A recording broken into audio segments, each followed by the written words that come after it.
Oke, saya mulai ya. Kedengar nggak suara saya dengan baik? Eh, Ya, Silakan. oke. Ya, Dengar. cukup banyak di sini yang sebenarnya saya kenal. Yang Chris mungkin udah lupa dengan saya, karena saya kenal.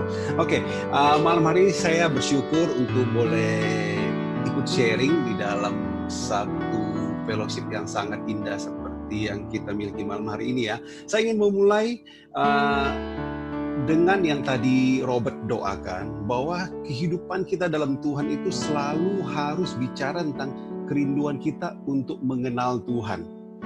Nah, persoalannya adalah, saya pernah share sama Miki, saya bilang, bahwa untuk mengenal Tuhan adalah sesuatu yang sangat tidak mungkin untuk manusia kerjakan, kecuali kalau Tuhan yang mengungkapkan atau menyatakan dirinya kepada kita. Itu kenapa kita bersyukur bahwa dalam hidup kita saat ini kita memiliki kitab suci yang mengajarkan kepada kita berbagai kebenaran tentang Tuhan yang mungkin kita kenal, ya. Oke, nah saya mau mulai dengan satu nasihat dulu di dalam surat Petrus, ya. Di dalam 2 Petrus 3, di dalam penutup daripada suratnya, ini menjadi nasihat buat kita bersama-sama, saya pikir. Uh, Diakhiri dengan perkataan demikian, tetapi bertumbuhlah dalam kasih karunia dan dalam pengenalan akan Tuhan dan Juru Selamat kita, Yesus Kristus, baginya kemuliaan sekarang dan sampai selama-lamanya. Jadi saya percaya bahwa kita ngumpul di sini dalam fellowship ini dengan dua kerjasama terhadap nasihat yang Petrus berikan ini, yaitu kita rindu untuk bertumbuh di dalam kasih karunia dan bertumbuh dalam pengenalan akan Tuhan dan Juru Selamat kita Yesus Kristus. Ya, jadi pada kesempatan malam hari ini saya ingin share bahwa Tuhan telah menyatakan dirinya dengan berbagai cara yang begitu indah. Kalau tadi itu lewat teman-teman yang menyaksikan, kita melihat ada yang namanya, oh ya, Tuhan memelihara hidup saya, Tuhan menjaga saya. Itu hanya bagian-bagian kecil yang saya percaya ada banyak hal lagi yang ingin Tuhan ungkapkan. Nah, kesempatan malam hari ini saya ajak kita untuk buka di dalam kitab Matius, Matius 20. Kalau host atau admin bisa bukain Alkitab juga boleh ya, biar kita bisa baca bersama-sama. Ada satu perikop, Matius 20, perumpamaan tentang orang-orang upahan di kebun anggur. Masih dengar dengan baik? Boleh berikan jempol kalau dengan baik. Oke. Jadi ada sebuah perumpamaan yang saya ingin share di sini adalah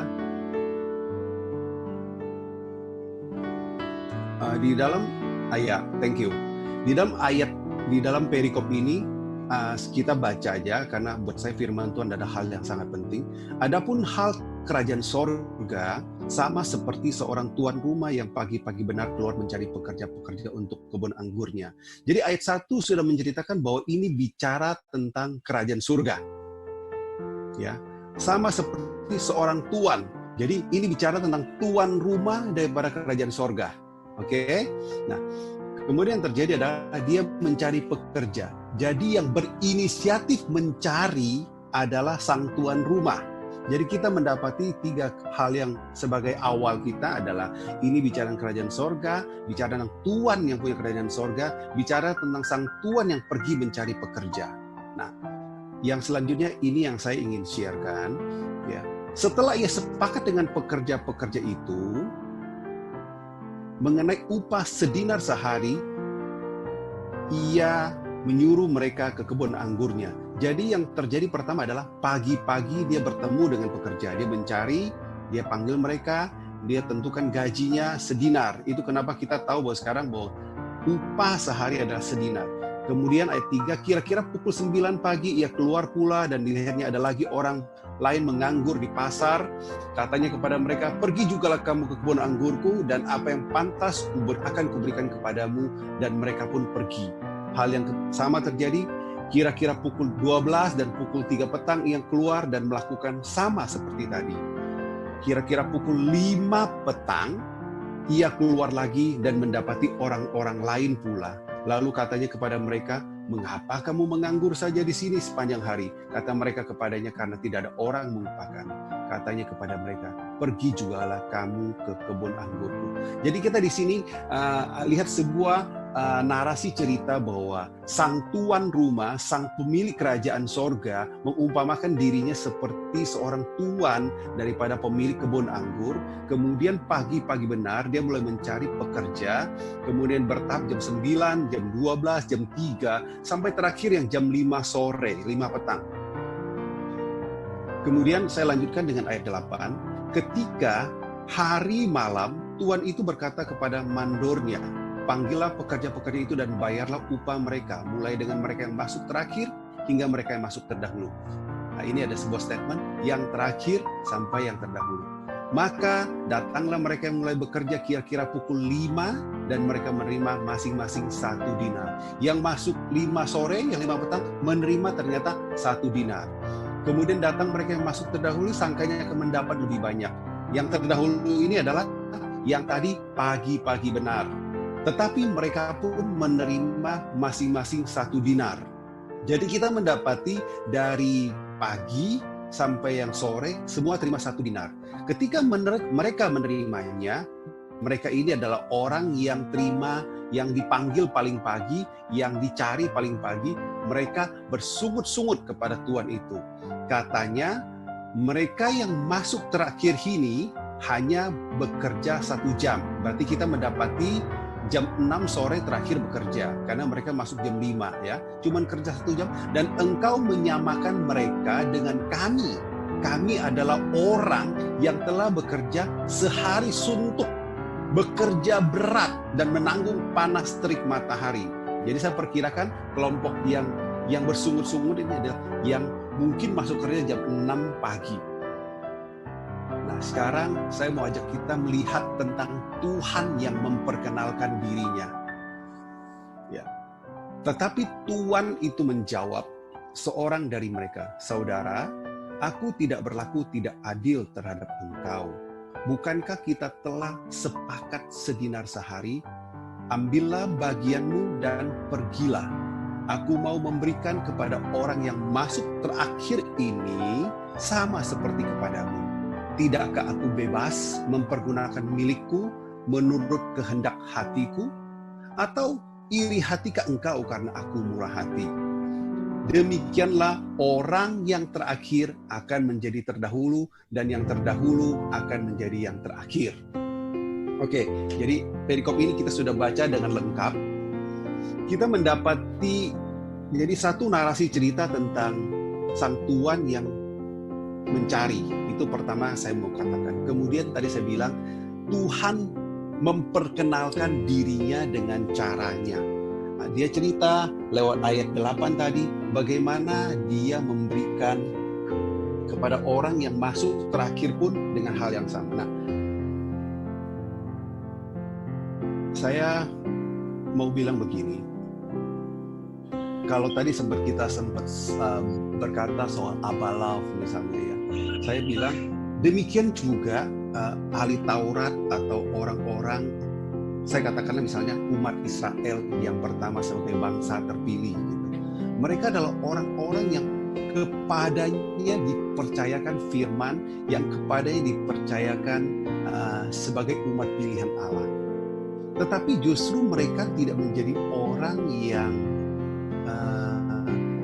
saya katakan lebih baik daripada setelah gereja mula-mula ada. Gitu.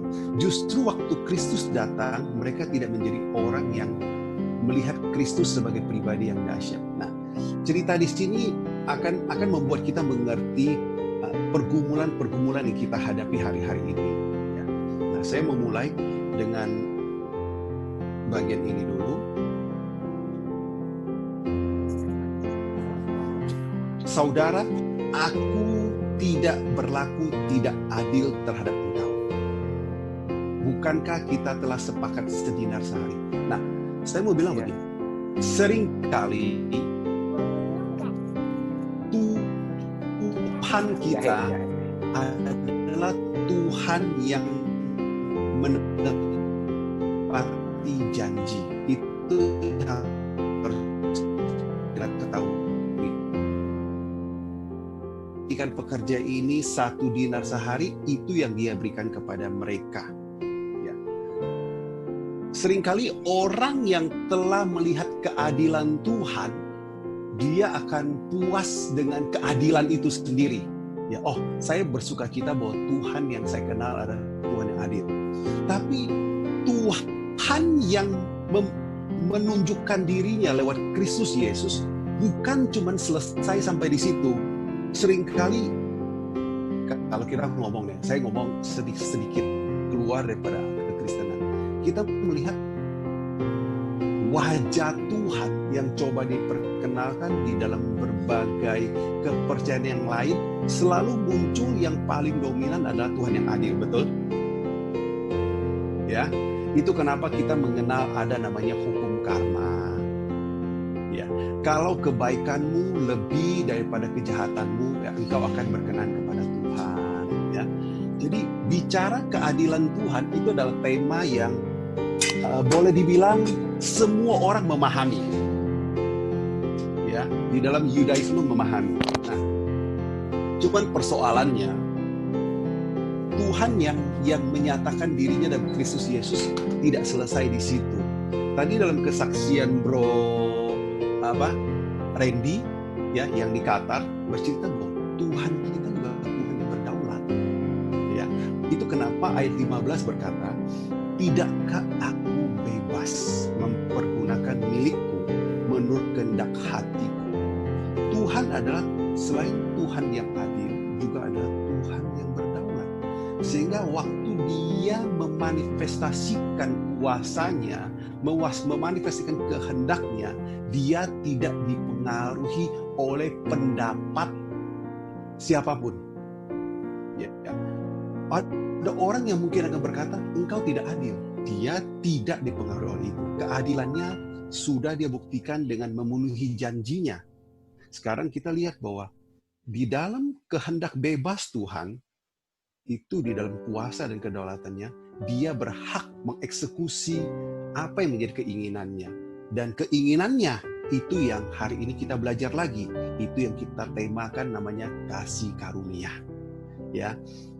Sehingga kita lihat bahwa kalau ada orang yang kemudian bekerja jam 9, jam 12, jam 3, jam 5 sore, mereka mendapatkan hak yang sama, upah yang sama dengan mereka yang bekerja dari pagi, itu semata-mata karena Tuhan adalah Tuhan yang murah hati. Itu kenapa Tuhan ini bertanya kepada kelompok yang bekerja dari jam 6, yang memahami keadilan Tuhan, Tuhan tanya kepada dia, atau iri hatikah engkau karena aku murah hati? Ya, jadi di sini saya mau bilang, kita sangat bersyukur sebagai orang percaya, kita sangat bersyukur sebagai orang Kristen, kita sangat bersyukur. Kenapa? Karena Tuhan kita, ya Tuhan yang kita sembah, memiliki sebuah kualitas yang begitu indah, yang begitu agung. Ya, kita mendapati di Tuhan kita adalah pasti Tuhan yang adil. Kita mendapati Tuhan kita adalah Tuhan yang memiliki kehendak bebasnya tanpa dipengaruhi apapun di dalam kedaulatannya.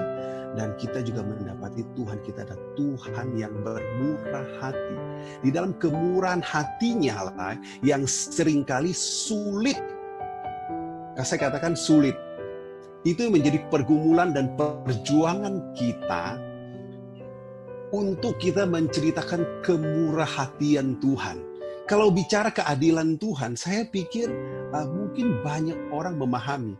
Tapi kalau bicara Tuhan kita adalah Tuhan yang murah hati, Tuhan yang penuh dengan belas kasihan, Tuhan yang penuh dengan kasih karunia, itu sebuah topik yang tidak gampang dipahami oleh akal kita. Dan pertanyaannya, yang tidak memahaminya bukan orang luar. Karena di sini yang tidak bersedia memahaminya adalah orang yang justru pertama kali diterima untuk bekerja. Ya. Itu ada Samuel Connecting, itu saya ajak juga, itu teman saya. Kalau bisa diterima, Randy. Ya. Oke, jadi saya mau perlengkapi, kita mau melihat Tuhan kita di dalam keadaan yang jauh lebih utuh. Bersyukur bahwa kita di sini berkumpul adalah orang yang mencoba mengerti, mengenal Tuhan kita. Itu kenapa tadi saya bilang pesan, nasihat daripada Petrus di dalam 2 Petrus 3 di dalam suratnya berkata bahwa yuk mari kita bertumbuh di dalam kasih karunia dan bertumbuh di dalam pengenalan akan Kristus. Ya, mari kita menjadi orang yang mensyukuri bahwa kita diberikan sebuah kesempatan untuk mengerti dimensi Tuhan yang jauh lebih lengkap. Mungkin di dalam pengenalan kita yang sebelumnya, ya, kita juga mungkin dalam keadaan yang sama, kita hanya mengerti Tuhan saya dan Tuhan yang menepati janji, Tuhan yang adil. Wajar kalau kemudian, jadi saya mau bilang wajar, kalau sekarang kita mendapati banyak orang yang kemudian bertanya-tanya, seenak itukah Tuhanmu misalnya? Ya. Tuhan saya nggak bisa. Tuhan saya adalah Tuhan yang baru akan mendengarkan saya kalau saya melakukan semua kewajiban saya secara tepat waktu, secara percis seperti yang dikatakan. Kalau saya masuk kerja jam 6 pagi, saya keluar selesai kerja jam 6 sore, saya terima 1 dinar. Itulah Tuhan yang saya kenal. Nah, sementara malam hari ini kita membaca kitab suci dalam Matius 20 ini, Tuhan yang kita kenal tidak memperkenalkan dirinya hanya dalam satu dimensi yang ada, yang dipahami itu. Tapi kita mendapati dimensi yang lain, bahwa Tuhan kita adalah Tuhan yang berdaulat, yang bisa mengeksekusi, mempraktekkan kehendaknya secara bebas. Kemudian kita mendapati Tuhan kita adalah Tuhan yang bermurah hati. Ya. Jadi kalau kita memahami cerita tentang salib, kita akan memahami cerita Tuhan kita dengan lengkap. Ya, bahwa di dalam keadilan yang sedang dimanifestasikan, Kristus perlu mati di kayu salib karena setiap kita adalah orang yang berdosa, sehingga dalam keadilan Tuhan dosa itu harus dihukum, dan itu yang ditanggungkan kepada Kristus di kayu salib. Kemudian orang bertanya, kok Tuhanmu mau mati di kayu salib? Kok Tuhanmu rendah banget misalnya? Enggak. Tuhan saya justru di dalam kehendak bebasnya, di dalam kedaulatannya, di dalam kebesarannya, dia bisa memilih mengerjakan apapun di dalam caranya, sehingga dia memilih untuk mati di kayu salib untuk melihat sebuah kebebasan bagi orang-orang dikasihinya. Dan di balik peristiwa itu kita melihat kebangkitannya, kita melihat sebuah pengharapan yang besar. Lewat peristiwa itu, hari ini kita bisa bicara tentang kasih karunia karena Tuhan yang adil telah mempraktekkan dirinya di dalam kekuasaannya, sehingga kita bersyukur hari ini. Kita menikmati, Tuhan saya adalah Tuhan yang seperti ini. Nah, saya tidak mau berpanjang lebar, saya senang kalau kita bisa berinteraksi. Ya, jadi kalau saya mau bilang, kenapa sih di luar sana saya nggak bilang di luar gereja, di dalam tubuh Kristus ada orang yang sulit untuk menerima kabar baik ini sih. Kalau kita katakan Injil kabar baik, iya, saya bilang sulit. Wajar. Kenapa wajar? Karena kemanusiaan kita lebih tertarik dengan Tuhan, lebih masuk akal dengan Tuhan yang mempraktekkan janjinya dan mempraktekkan keadilannya. Ya, nah itu kenapa menjadi tanggung jawab kita bahwa kita, sebagaimana tadi nasihat di dalam surat Petrus yang kedua, marilah yuk kita bertumbuh di dalam pengenalan akan Kristus secara tepat, sehingga kita mengerti kasih karunia Tuhan dengan baik, kita mengerti kedaulatan Tuhan kita dengan baik, kita mengerti tentang keadilan Tuhan kita dengan baik, sehingga kita menjadi orang yang akan mampu menjalani hidup kita itu dengan penuh kemenangan. Ya, nah saya mau selesaikan di sini. Saya berharap ya kita bisa berinteraksi. Gitu, amen. Wah, luar biasa. Tolong, masakan anak manusia sedang sakit, saya nggak boleh tolong di hari Sabat. Tapi buktinya mereka tetap tidak setuju. Kenapa? Ya, karena terkukung oleh sebuah cara pandang yang sudah begitu nyaman, yang begitu gampang untuk dipahami bahwa oh, kalau Tuhan akan mengasihi saya akan layak di hadapan Tuhan kalau saya sudah melakukan hal-halnya. Beda sekali dengan berita Injil yang kemudian Yesus bagikan. Itu kenapa kita namakan pewahyuannya terus progresif. Sehingga waktu kehadiran Kristus, Kristus berkata yang tadi saya bilang, kalian terlalu tertarik dengan adat istiadatmu. Gitu. Sehingga dia namakan hukum-hukum yang coba dikerjakan oleh orang Israel itu adalah adat istiadat. Nah, hal yang sama kita dapati dalam masa kita sekarang ini, bahwa ada orang yang sudah lama, tanda kutip, dalam zona nyaman mempraktekkan kebenaran firman Tuhan. Dalam bahasa saya, yang belum utuh, sehingga waktu mereka mendengarkan kabar tentang kasih karunia, itu menjadi sebuah kabar yang sulit diterima gitu. Lebih gampang diterima kalau saya sudah begini, saya sudah begini gitu. Ya, sehingga kita mendengarkan bahasa misalnya ya, bahasa yang gampang kita dengar, tabur tuai. Saya nggak berkata tabur tuai itu nggak benar, itu benar. Tapi Tuhan terhadap kita tidak memperlakukan hukum tabur tuai. Kalau Tuhan memperlakukan tabur tuai, kita semua di atas kayu salib. Kan gitu. Tabur tuai hanya dilakukan oleh Kristus buat kita. Gitu. Tapi kalau kita dalam konteks hubungan horizontal, iya, tabur tuai itu kita terjadi. Kalau kita buat baik dengan orang akan buat kita, itu wajar. Saya pikir gitu.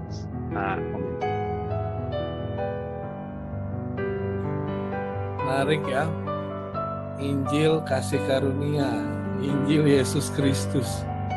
Ya, tidak heran Yesus ini selalu ditolak. Karena apa? Dia menjebol atau dia berusaha menjebol sebuah paradigma atau adat istiadat, kurang lebih begitu ya.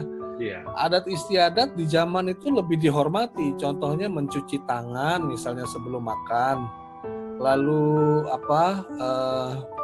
harus membawa korban misalnya ketika kita datang. Jadi hal-hal yang bersifat jasmani lebih dipertahankan, kira-kira seperti itu ya. Oke, teman-teman yang lain kalau mau berinteraksi silakan. Silakan teman-teman yang mau berinteraksi.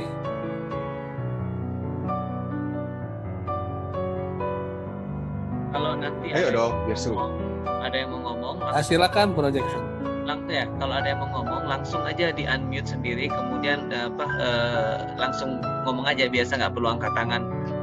Terus siapapun teman-teman yang ngajak teman yang lain untuk bergabung, silakan kirim linknya aja, karena waiting roomnya saya disable. Itu pengumuman dari saya. Oke, ternyata ngasih pengumuman. Saya pikir mau tanya atau mau menambahkan. Mungkin kalau menambahkan itu nanti aja. Tapi karena ini tempat dan waktu spesial dari kita beri untuk Kosuria, mungkin bantu kita aja di sini untuk menjelaskan ke teman-teman. Karena seperti tadi ada pembicaraan sebelumnya yang saya tidak bisa omongkan karena kita di record. Tapi saya pernah ngomong juga sama teman-teman sebelumnya minggu lalu, bahwasannya masih aja ada orang-orang yang tidak percaya. Dia sudah lahir baru tapi masih tidak percaya bahwasan dia itu sudah diselamatkan, betul-betul selamat dan dia masuk surga. Dia masih ragu, jadi dia masih perlu ada usaha dari dirinya sendiri. Mungkin mereka-mereka yang berpikir seperti itu karena mungkin sempat membaca ayat-ayat yang seperti di Matius mengatakan, bila hidup keagamaan kamu tidak lebih benar dari yang Farisi itu, ya kan, satu. Terus kemudian mungkin ada yang ayat lain yang mengatakan kerjakanlah keselamatanmu, itu dua. Kemudian ada ayat lagi yang berkata berjuanglah melalui pintu sesak itu, ya, karena semua orang berusaha tapi tidak akan bisa. Nah, mungkin ada tambahan mungkin dari Kosuria yang bisa mengelaborate, menjelaskan lebih detail lagi ini, supaya ketika kita menerima kebenaran ini kita bisa share ke orang-orang yang menemui kesusahan untuk mendapatkan maksud dari ayat-ayat itu. Monggo.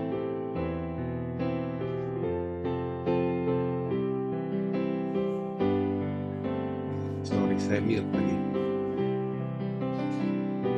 sebenarnya ini adalah sebuah, kalau saya bilang, tema klasik yang selalu muncul ya. Makanya ada satu ayat firman Tuhan, kalau saya boleh kutip, dalam 2 Korintus 10 ayat 5. Ya, 2 Korintus 10 ayat 5 bunyi begini. Kami mematahkan setiap siasat orang dan merubuhkan setiap kubu yang dibangun oleh keangkuhan manusia untuk menentang pengenalan akan Allah. Kami menawan segala pikiran dan menaklukkannya kepada Kristus. Jadi kalau kita mau ngomong, baik dalam sejarah pertumbuhan gereja mula-mula, termasuk sampai dengan hari ini, manusia kita itu adalah manusia yang berdosa, kan? Jadi tetap kita punya keangkuhan. Makanya dikatakan dibangun oleh keangkuhan.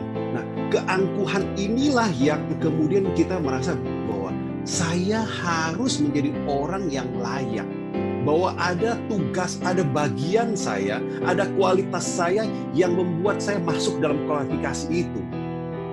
Kalau kita membaca ayat seperti yang tadi disebutkan oleh Jackson tadi, saya pikir ayat itu benar.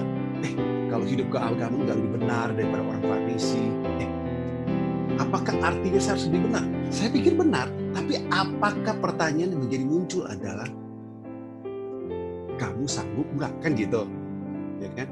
Semua itu kan sebenarnya diadakan justru untuk mematahkan keangkuhan manusia. Waktu kita bilang kita sanggup, kita kan masuk kepada cerita orang muda yang kaya itu. Waktu dia ketemu Yesus, dia panggil apa? Tuan yang baik. Dan Yesus bilang, hanya satu yang baik. Satunya huruf besar. Jadi Tuhan mau berkata, hanya Tuhan di atas muka bumi, hanya Tuhan yang baik. Tidak ada oknum lain yang baik. Kok kamu bisa ngomong aku baik? Apakah engkau mau bilang saya ini Tuhan, kan gitu? Dan dia datang kepada Tuhan Yesus saat itu dengan menceritakan kualifikasinya begitu hebat. Dan kita tahu akhir cerita, ternyata kualifikasinya tidak masuk, kan gitu.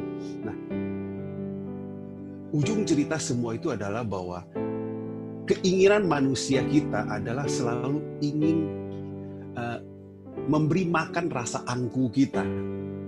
Ya.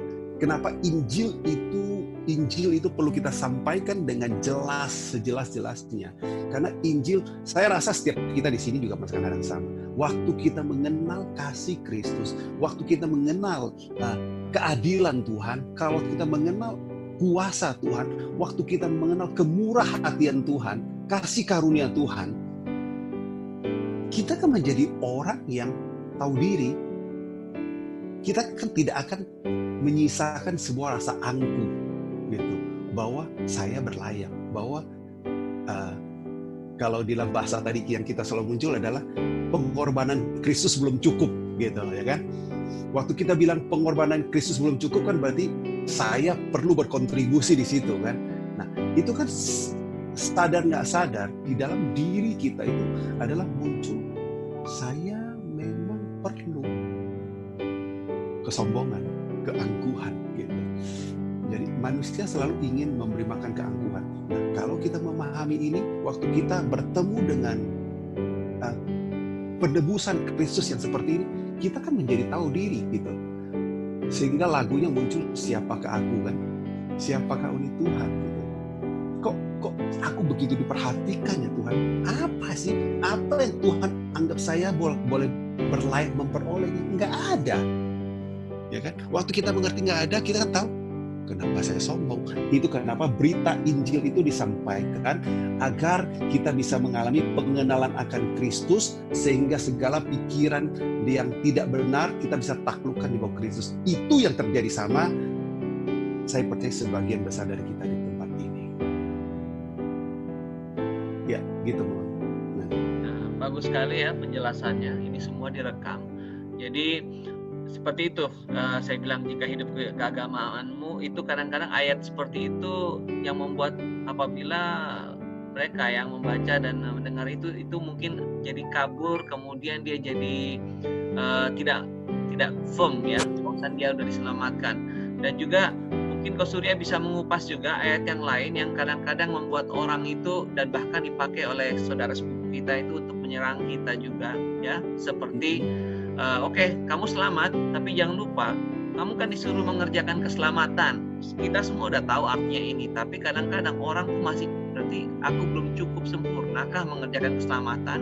Kemudian kedua, ayat yang sering dipakai untuk mengaburkan dalam hal menerima kasih karunia atau hidup yang kekal, salah satunya itu adalah seperti di Matius 7 ayat 22 dan 23 dan 21. Kan setiap orang yang berseru kepadaku Tuhan, Tuhan, nah seperti itu. Kemudian banyak orang akan bernubuat demi namaku, mengusir nama demi namaku, ujung-ujungnya juga nggak mendapatkan hidup yang kekal. Mungkin Pak Surya bisa bantu mengelaborasi lagi untuk dua ayat ini supaya menjadi suatu kebenaran yang kita bisa terima secara penuh. Monggo. Soal pekerjaan, soal apa yang perlu kita kerjakan, sebenarnya kan kita sudah dapat jawabannya di dalam Efesus 2 ayat 8 sampai dengan 10, ya kan?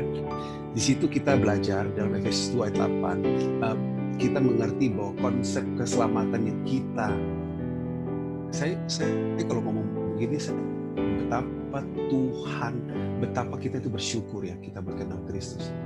Kita mengerti bahwa seluruhnya adalah pekerjaan Tuhan. Seluruhnya adalah kebaikan Tuhan sehingga kita boleh ada di hadapan Tuhan saat ini, kan gitu. Efesus 2:8. Nah, kita masuk, kalau kita baca ya, thank you Bukai. Nah, saya baca lanjut dengan 9-nya. Sebab oleh anugerah kamu diselamatkan melalui iman, bukan usahamu sendiri tapi karunia Allah. Karena dengan anugerah kamu diselamatkan, dan oleh sebab itu bukan pekerjaan kamu, melainkan jadi sebentar. Kemudian saya baca di mana? Oke, thank you. Ini bukan hasil amal, jangan ada orang yang memegahkan diri. Balik lagi soal, kalau tidak hati-hati, keangkuhan itu akan mengambil bagian untuk mengklaim bahwa apa yang kita peroleh dari Tuhan dalam cuma-cuma ini tetap ada bagian kita. Nah, di dalam step ini sudah sangat jelas bahwa tidak ada bagian kita.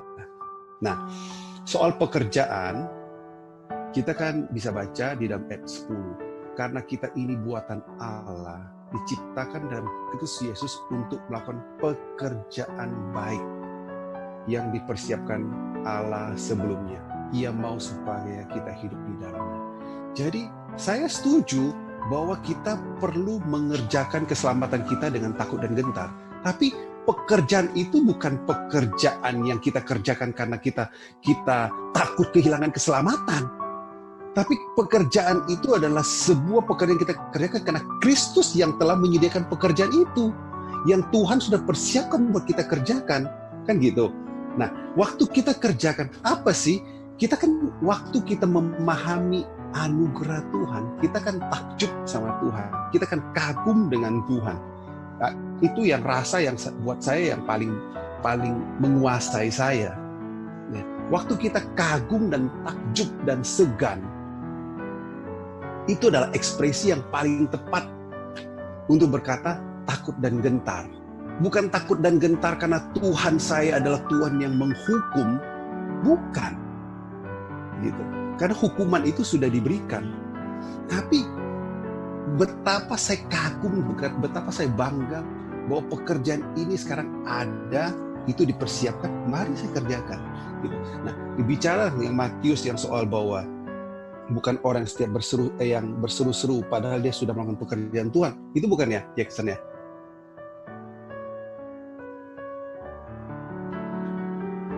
Kalau kita baca ayat itu dengan lengkap, ya ada dua versi penafsirannya. Saya agak setuju dengan versi penafsiran yang berkata itu kan klaim. Apakah mereka benar-benar mengerjakannya? Kita tidak terkonfirmasi lewat klaim tersebut, kan gitu. Nah, tapi balik lagi, kalau kita ingat cerita waktu murid-murid diutus oleh Yesus. Kalau nggak salah 70 murid yang diutus oleh Yesus untuk mengabarkan Injil. Murid-murid itu kembali dengan sebuah sukacita yang besar. Apa sukacitanya? Dikatakan bahwa Tuhan Yesus, luar biasa. Saya sudah mengerjakan ini, saya usir setan. Wah, setan-setan ketakutan karena namamu. Ingat gak cerita itu? Ya, mungkin yang sakit saya doakan sembuh. Yesus bilang apa sama mereka? Yesus bilang, jangan bangga, jangan senang dengan itu semua. Jangan. Ya, itu tidak menentukan apa-apa. Kalau engkau bisa mengerjakan itu hanya pekerjaan dipersiapkan dalam bahasa saya. Tapi bersukacitalah karena namamu tercatat di dalam buku kehidupan. Kan gitu. Ya. Jadi bukan saya sudah mengerjakan ini, kita klaim ini, kemudian itu menjadi sebuah standar yang tinggi di hadapan Tuhan. Tapi standar yang tinggi adalah sang Tuan punya kebon. Kalau tadi saya balik ke Matius 20, sang Tuan punya kebon, mau mempekerjakan saya enggak? Dia keluar mencari pekerja yang saya menjadi pekerja yang dipilih enggak? Kan gitu. Kalau kita paham itu yang namanya namamu tercatat di dalam buku kehidupan. Gitu, ya. Jadi kalau namamu tercatat di buku kehidupan, kenapa kamu harus ragu? Mari kita bekerja dengan all out, kan gitu, ya. Tapi bukan bekerja itu untuk saya merayu Tuhan. No. Inisiatif itu semua datang dari Tuhan di dalam kehendak bebas Tuhan. Gitu. Oke, lanjut.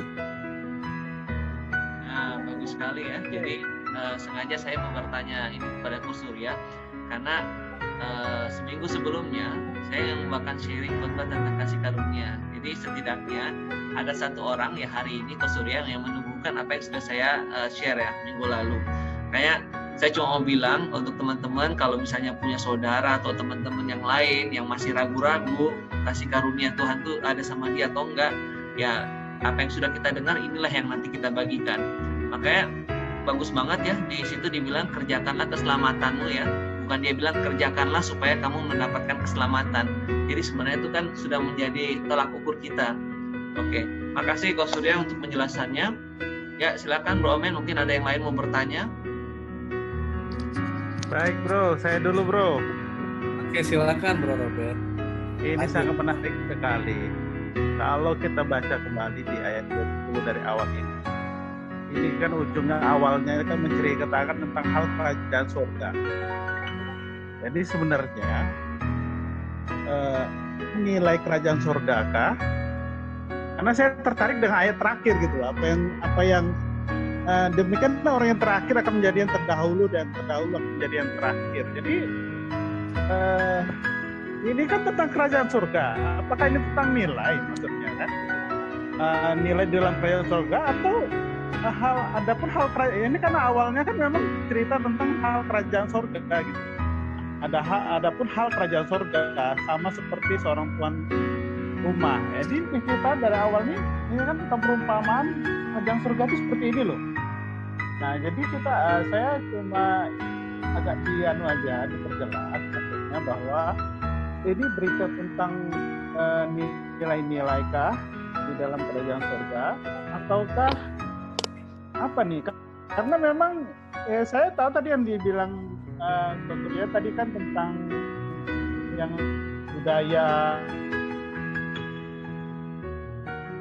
kan ya selama ini kita kan seperti hidup di dalam hukum Taurat karena apa?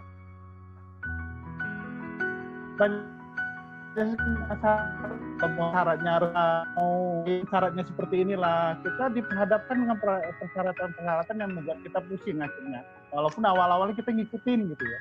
Nah, jadi ini nilai-nilai kerajaan surga, kerajaan Allah ini, maksudnya saya ini kan belum jelas lagi nih, maksudnya ini bicara tentang apa sih ini? Apakah nilai? Apakah memang ada sesuatu yang lebih gimana ya? Bisa nangkep ya Kak Surya ya?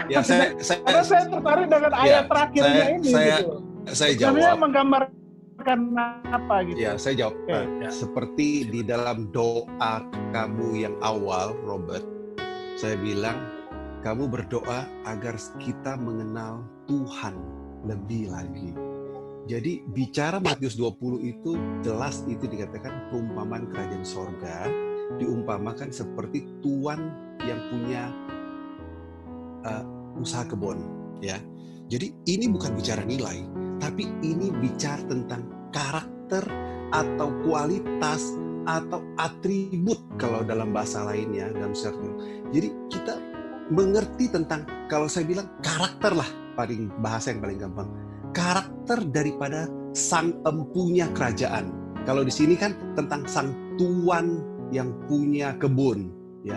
Karakter daripada sang tuan punya kebun atau karakter daripada sang pemilik kerajaan Allah, berarti kita bicara tentang siapa?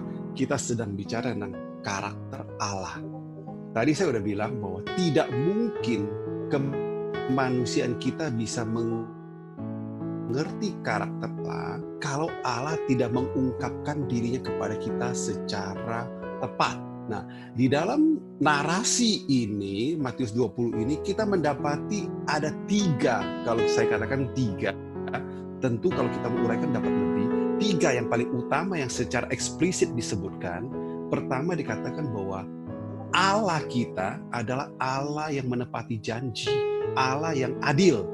Makanya Dia berjanji, berkata bahwa engkau kerja dari pagi, nanti selesai sore, saya akan memberikan 1 dinar sebagai upah 1 hari. Itu diberikan.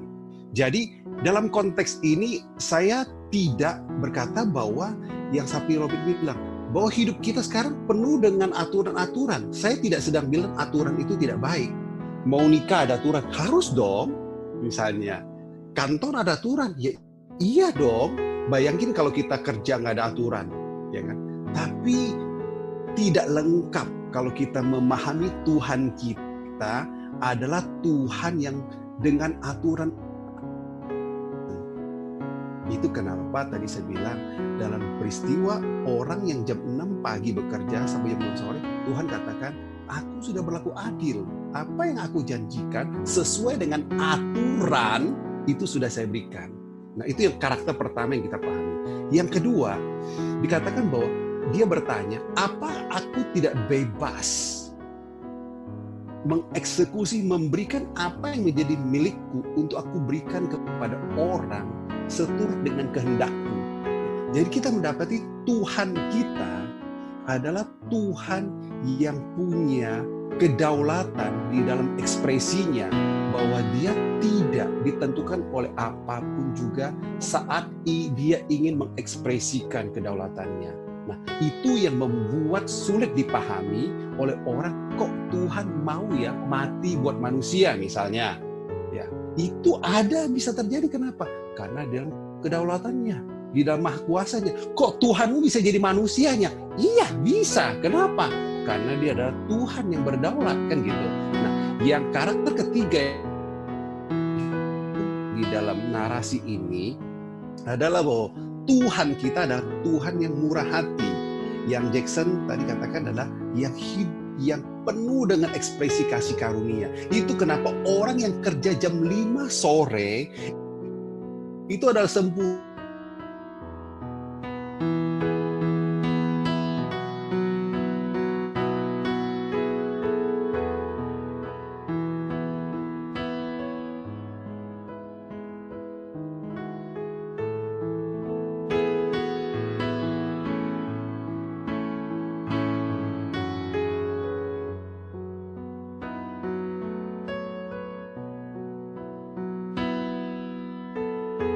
Jadi kita menyatakan keadaannya. Kristus adalah orang yang lahir di Bethlehem, tinggal di Nazaret, berkarya di Yerusalem. Ya. Nah, bangsa ini adalah bangsa, kita katakan bangsa pilihan Tuhan. Dia adalah yang terdahulu. Kan gitu. Tetapi kita mendapati dia menjadi terkemudian. Ya. Karena bangsa-bangsa lain lewat pelayanan Petrus yang dimulai, kemudian digenjot dengan luar biasa oleh Paulus, sehingga kita bisa mendapatkan begitu banyak kebenaran doktrin tentang kasih karunia dari apa yang Paulus ajarkan. Karena waktu dia mengajarkannya adalah mengajarkan kepada bangsa-bangsa lain. yaitu bangsa yang terkemudian. Justru bangsa yang terkemudian inilah yang kemudian menjadi terdahulu, gitu. Sementara sampai dengan hari ini kita lihat bangsa yang terdahulu itu masih terkemudian. Nah, itu dalam gambaran bangsa.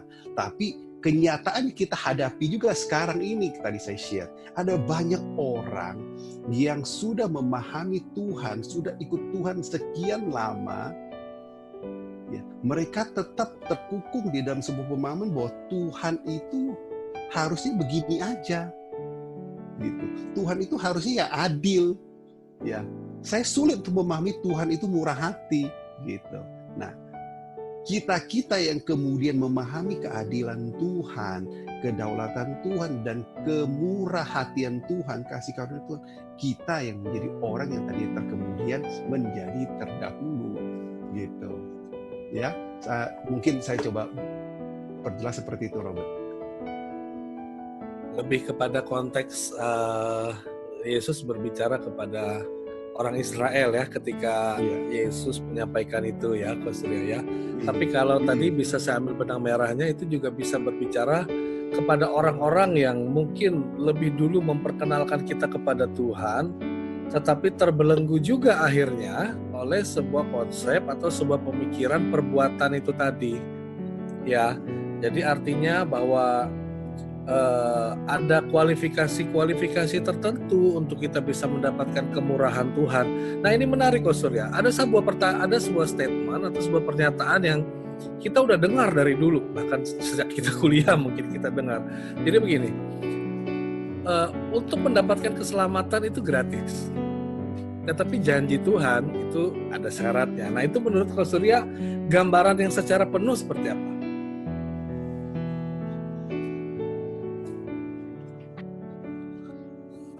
Mungkin pertama kali kita perlu samakan dulu persepsi tentang janji Tuhan. Itu yang pertama saya bilang ya. Nah, seringkali kita mendefinisikan janji Tuhan di dalam konteks yang sangat sempit, yaitu kalau Tuhan berjanji kalau kamu berbuat ini, Tuhan akan melakukan ini. Ya, itu ada, itu sebuah konsep janji. Ya, tapi ternyata janji Tuhan kan bukan cuma itu. Gitu loh. Jadi kalau kita memahami bahwa kasih Tuhan tidak bersyarat, janji Tuhan bersyarat, yang dimaksudkan janji Tuhan bersyarat itu adalah janji Tuhan yang tadi saya bilang. Satu bagian ini, misalnya contoh kita ngomong tabur tuai, ya. Itu janji Tuhan bersyarat, pilih-pilihnya begitu. Tapi janji Tuhan kan banyak. Contoh misalnya, janji keselamatan. Kita baca dari pertama kali waktu setelah kejatuhan perempuan, Tuhan berjanji bahwa lewat keturunannya ini ya akan menghancurkan kepala daripada sang ular, dan ular akan mematok lutut daripada keturunan perempuan ini. Itu janji keselamatan, bahwa akan ada penebusan di situ. Nah, kita mendapati janji Abraham misalnya. Apa yang disiar? Tuhan berjanji aja. Jadi di dalam, kalau saya bagikan semangat misalnya dalam bahasa sehari-hari, semangat Tuhan itu tidak dipengaruhi oleh kita. Bahwa Tuhan dalam definisi sempit, janji Tuhan bersyarat ada benarnya, tapi tidak tepat kalau dikatakan bahwa janji Tuhan bersyarat. Karena kita akan mendapati begitu banyak janji Tuhan yang tidak dikontaminasi atau dipengaruhi oleh pribadi siapapun, pihak siapapun, gitu. Itu yang kita bilang tadi, bagaimana Tuhan mengeksekusi kehendak bebas Tuhan itu tidak tergantung oleh siapapun, pihak siapapun. Nah, itu janji-janji yang kita nikmati. Sekarang contoh kita ngomong janji pemeliharaan Tuhan. Misalnya kalau kita kan baca Alkitab, orang yang mengenal Tuhan atau tidak mengenal Tuhan, semua diberikan hujan, panas yang sama, semua sama, kan gitu-gitu, ya kan? Nah, apa syaratnya? Pertanyaannya kan gitu. Jadi nggak tepat kalau dikatakan janji Tuhan bersyarat, kasih Tuhan nggak bersyarat. Itu konteksnya. Kalau kita ngomong gitu, sebenarnya salah juga. Kasih Tuhan pun bersyarat kalau dia berkata begitu, kan gitu. kita kan mendapat, iya cerita ini kasih Tuhan bersyarat ya misalnya. Tapi sekarang kita sedang bahas sebuah anugerah yang besar. Ternyata iya, anugerah yang besar ini Tuhan adakan dalam hidup saya tanpa menuntut satu syarat pun. Kan gitu. Ya, jadi bahasa tadi kita cuma perlu pertanyakan dengan lebih jelas, apa definisi janji Tuhan itu? Saya rasa itu. Sehingga kita berkata, oh iya ini bersyarat. Oh ini enggak bersyarat kan gitu. Jadi itu yang kadang kita ada terjebak gitu kan ya, Bro Men. ya gimana Bro ya? Intinya ya itu yang kadang kita terjebak gitu loh dengan persyaratan-persyaratan tadi itu. Sebenarnya yang paling utama saya melihat sih ya ini tadi, bahwa Bapak itu adalah murah hati. Itu daulat yang seperti itu sebenarnya yang harusnya kita pahami, yang kita praktekkan hari-hari ini ya. Maksudnya ya memang ya itu tadi lah, ya kita bertua itu yang tadi itu apa semua. Saya pikir ini yang paling mendalam sih. Jadi memang Tuhan punya kehendak, Tuhan punya daulat, itu aja. Ya kita tetap berusaha, tapi tetap Tuhan yang punya daulat kan, intinya gitu. Apa begitu Bro? Jadi kita jangan lagi berada di bawah, serasa tadi saya bilang, saya merasa di bawah Taurat kita banyak persyaratan gitu. Nah, apa kaitannya dengan murah hati dengan kasih karunia ini ya? Apa kaitannya gitu loh? Maksud saya gitu. Bagaimana kita menjelaskannya?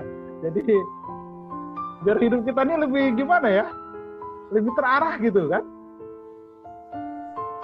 Dengan kita mengenal Bapa itu kita jadi enak gitu loh. Menarik sekali Robert. Mungkin kita bisa kasih kesempatan buat teman-teman yang lain yang ingin bertanya. Di sini ada Bro Dido, ada Bro Doin, Yusuf Hermawan, Bro Suen, Bro Samuel. Ini mungkin, ayo kita saling berinteraksi. Pak Alfred mungkin apa namanya, untuk kita bisa saling sharing lah, saling menguatkan lah gitu ya. Bro Miki mungkin, silakan Bro Miki. Tajam nih Bro Miki.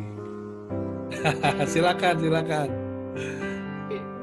Jadi memang ada bahasan juga kita tadi malam. Memang ada beberapa orang-orang yang memang kita anggap senior lah di dalam pelayanan ya. Jadi dia berorientasi kepada sebuah pemahaman mereka ini bertanggung jawab atas jemaat. Ya, jadi saya memiliki sebuah pemahaman bahwa jemaat itu kan milik Tuhan. Jadi perantara kita itu adalah Kristus ya. Jadi setiap kita di hadapan Tuhan itu kan adalah anak ya. Jadi semua di hadapan Tuhan itu penting, setiap kita di hadapan Tuhan itu kan berharga. Cuma ada beberapa pandangan yang sehingga kadang kebenaran itu dia tidak mau sampaikan utuh. Kenapa? Karena kalau kita sampaikan utuh tentang Bapa itu seolah-olah memberi izin untuk orang itu berbuat dosa. Jadi ada sebuah pemahaman yang seperti itu. Jadi kalau kita menyampaikan bahwa Tuhan itu terlalu baik, bahwa Tuhan itu selalu mengampuni, malah itu ditakutkan akan membuat orang itu mendapat legitimasi untuk bisa jatuh bangun terus dalam dosa. Nah, jadi ada pemahaman-pemahaman yang seperti itu.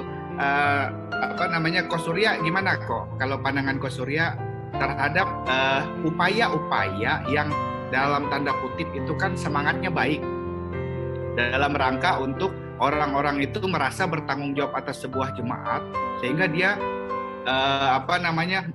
harus menyampaikan sebuah kebenaran bahwa Bapak itu tetap pribadi yang menuntut harus ada kedisiplinan, keteraturan, menuntut sebuah kehidupan yang baik. Nah, kira-kira gimana Ko Surya, pandangan Ko Surya? Terima kasih. Pertama-tama, kita tidak bersetuju dengan pendapat itu kan, bahwa keteraturan itu adalah hal yang baik, kan gitu. Bahwa apa yang mereka maksudkan itu agar tidak orang tidak jatuh dalam dosa atau tertarik dengan dosa, itu adalah sesuatu yang sangat indah, kan gitu.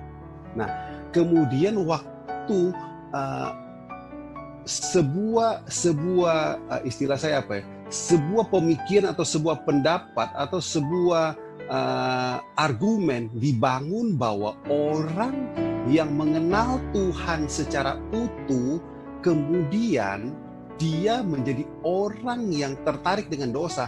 Itu yang saya bingung, kok bisa begitu? Dalam arti bingung, dia yang diomongin ini sedang mengenal Tuhan atau sedang ngapain? Gitu. Sedang takut kepada pemerintah atau sedang ngapain? Nah, kalau kita bicara sedang mengenal Tuhan, ini yang malam hari ini saya sharekan gitu. Kita perlu mengenal Tuhan secara utuh. Di dalam keutuhan pengenal Tuhan, orang yang tadi bicara itu pasti dia hanya mengenal Tuhan, dalam bahasa saya ya, mungkin tidak tepat, tapi dia hanya mengenal Tuhan dalam konsep keadilannya, kan gitu ya, bahwa kalau kamu bekerja full, ya kamu akan mendapatkan full. Kalau kamu baik, kamu akan memperoleh yang baik. Tapi kalau kamu sudah tidak benar, kamu akan membuat masalah besar, kan gitu. Nah, itu kan namanya pengenalan yang tidak utuh. Tuhan tidak selesai mengungkapkan dirinya hanya pada bagian itu. Ya, kalau dalam bahasa teologisnya, kita memahami bahwa di dalam perjanjian lama, Allah kita adalah Allah yang mengungkapkan dirinya tentang transendensinya secara cukup luar biasa. Ya, tetapi di dalam perjanjian baru, di dalam kehadiran Kristus sebagai Allah Immanuel, Allah juga mengungkapkan dirinya sebagai Allah yang imanen, ya, Allah yang hadir dalam kehidupan manusia, apalagi dengan kemudian kita memahami tentang Roh Kudus. Nah, kalau kita memahami Allah yang utuh, kok bisa ya orang mengenal Allah yang utuh kemudian mencintai dosa, mencintai hal-hal demikian. Nah, kita buka satu ayat firman Tuhan di bagian ini. Kita belajar daripada satu orang yang tadi sempat saya sebut, yang kemudian secara sangat ngotot, sangat serius memberitakan kabar ini kepada bangsa lain, sehingga yang kemudian menjadi terdahulu yaitu Paulus. Filipi 3 ayat karena waktu kita terbatas, kita dari ayat ke-8. Filipi 3 ayat ke-8. Malahan segala sesuatu kuanggap rugi karena pengenalan akan Kristus Yesus Tuhanku lebih mulia dari semuanya. Oleh karena dialah aku telah melepaskan semuanya itu dan menganggapnya sampah, supaya aku memperoleh Kristus. Nah, ini yang ayat 9 adalah yang menjadi cerita-cerita yang tadi Miki tanya. Dan berada dalam Dia bukan dengan kebenaranku sendiri karena mentaati hukum Taurat, melainkan dengan kebenaran karena kepercayaan kepada Kristus, yaitu kebenaran yang Allah anugerahkan berdasarkan kepercayaan. Jadi kalau kita baca ayat ini, sebenarnya kita tahu bahwa kebaikan, kemurahhatian, kasih karunia Tuhan itu jauh lebih superior, kalau kita mau bahasakan, dari kemampuan kita dalam daging kita untuk mencoba taat kepada Tuhan. Paham nggak maksud saya di sini? Keinginan manusia untuk taat kepada Tuhan itu bagus, tapi itu inferior dibandingkan dengan apa yang Tuhan limpahkan kepada kita karena kepercayaan kita kepada Kristus, yang merupakan kebenaran yang Allah anugerahkan berdasarkan kepercayaan. Jadi menjadi sangat tidak relevan waktu kita berkata seorang yang mengenal Tuhan di dalam kebaikannya juga, kemudian orang itu menjadi orang yang serampangan gitu. Saya pikir itu hal yang sangat kalau dalam bahasa Alkitab tidak relevan gitu loh. Tidak kontekstual mungkin kalau mau dibahasakan ya. Bahwa kemanusiaan kita punya rasa khawatir itu benar. Ya. Tapi kan hidup kita kan tunduk sama Tuhan, tunduk sama kebenaran kitab suci, tunduk sama kepercayaan kita kepada otoritas Allah. Masa kita mau menggantikan Allah, kan gitu? Yang terjadi ini seakan-akan kita mau menggantikan Allah. Kalau dalam bahasa saya yang agak enak dengar misalnya, Allah, Tuhan, mungkin kamu kurang pintar. Kan kira-kira gitu. Saya mungkin lebih pintar. Jadi saya mengambil peran ini dengan baik. Saya mencoba menjaga domba-domba yang ada dengan cara yang saya anggap paling tepat, kan gitu. Padahal Kristus tidak mengajarkan seperti itu. Justru Kristus memanifestasikan dirinya dengan begitu rupa. Pertanyaannya sekarang saya ngomong, apa itu kasih? Apa itu pengampunan? Kalau kita memahami dalam konteks seperti yang kita di istilahnya digaungkan gitu, ya, bahwa ya demi kepentingan menjaga jemaat jangan sampai rusak. Jadi saya terus menceritakan tentang kita harus hati-hati lu ya, jaga hidupmu ya. Loh, kalau itu artinya apa pelajaran tentang pengampunan? Apa pelajaran tentang kasih gitu? Bagaimana mempraktikkan kasih yang menutupi banyak pelanggaran? Bagaimana mengajarkan tentang kasih yang tanpa syarat? Bagaimana mengajarkan tentang pengampunan 7 kali 70 kali misalnya? Ya kan? Karena semua itu nanti kan muncul namanya, saya khawatir nih ya, namanya kosmetik gitu. Sehingga kita semua merasa jaim ya, kalau sekarang bahasanya jaim ya, jaim benar bahasanya.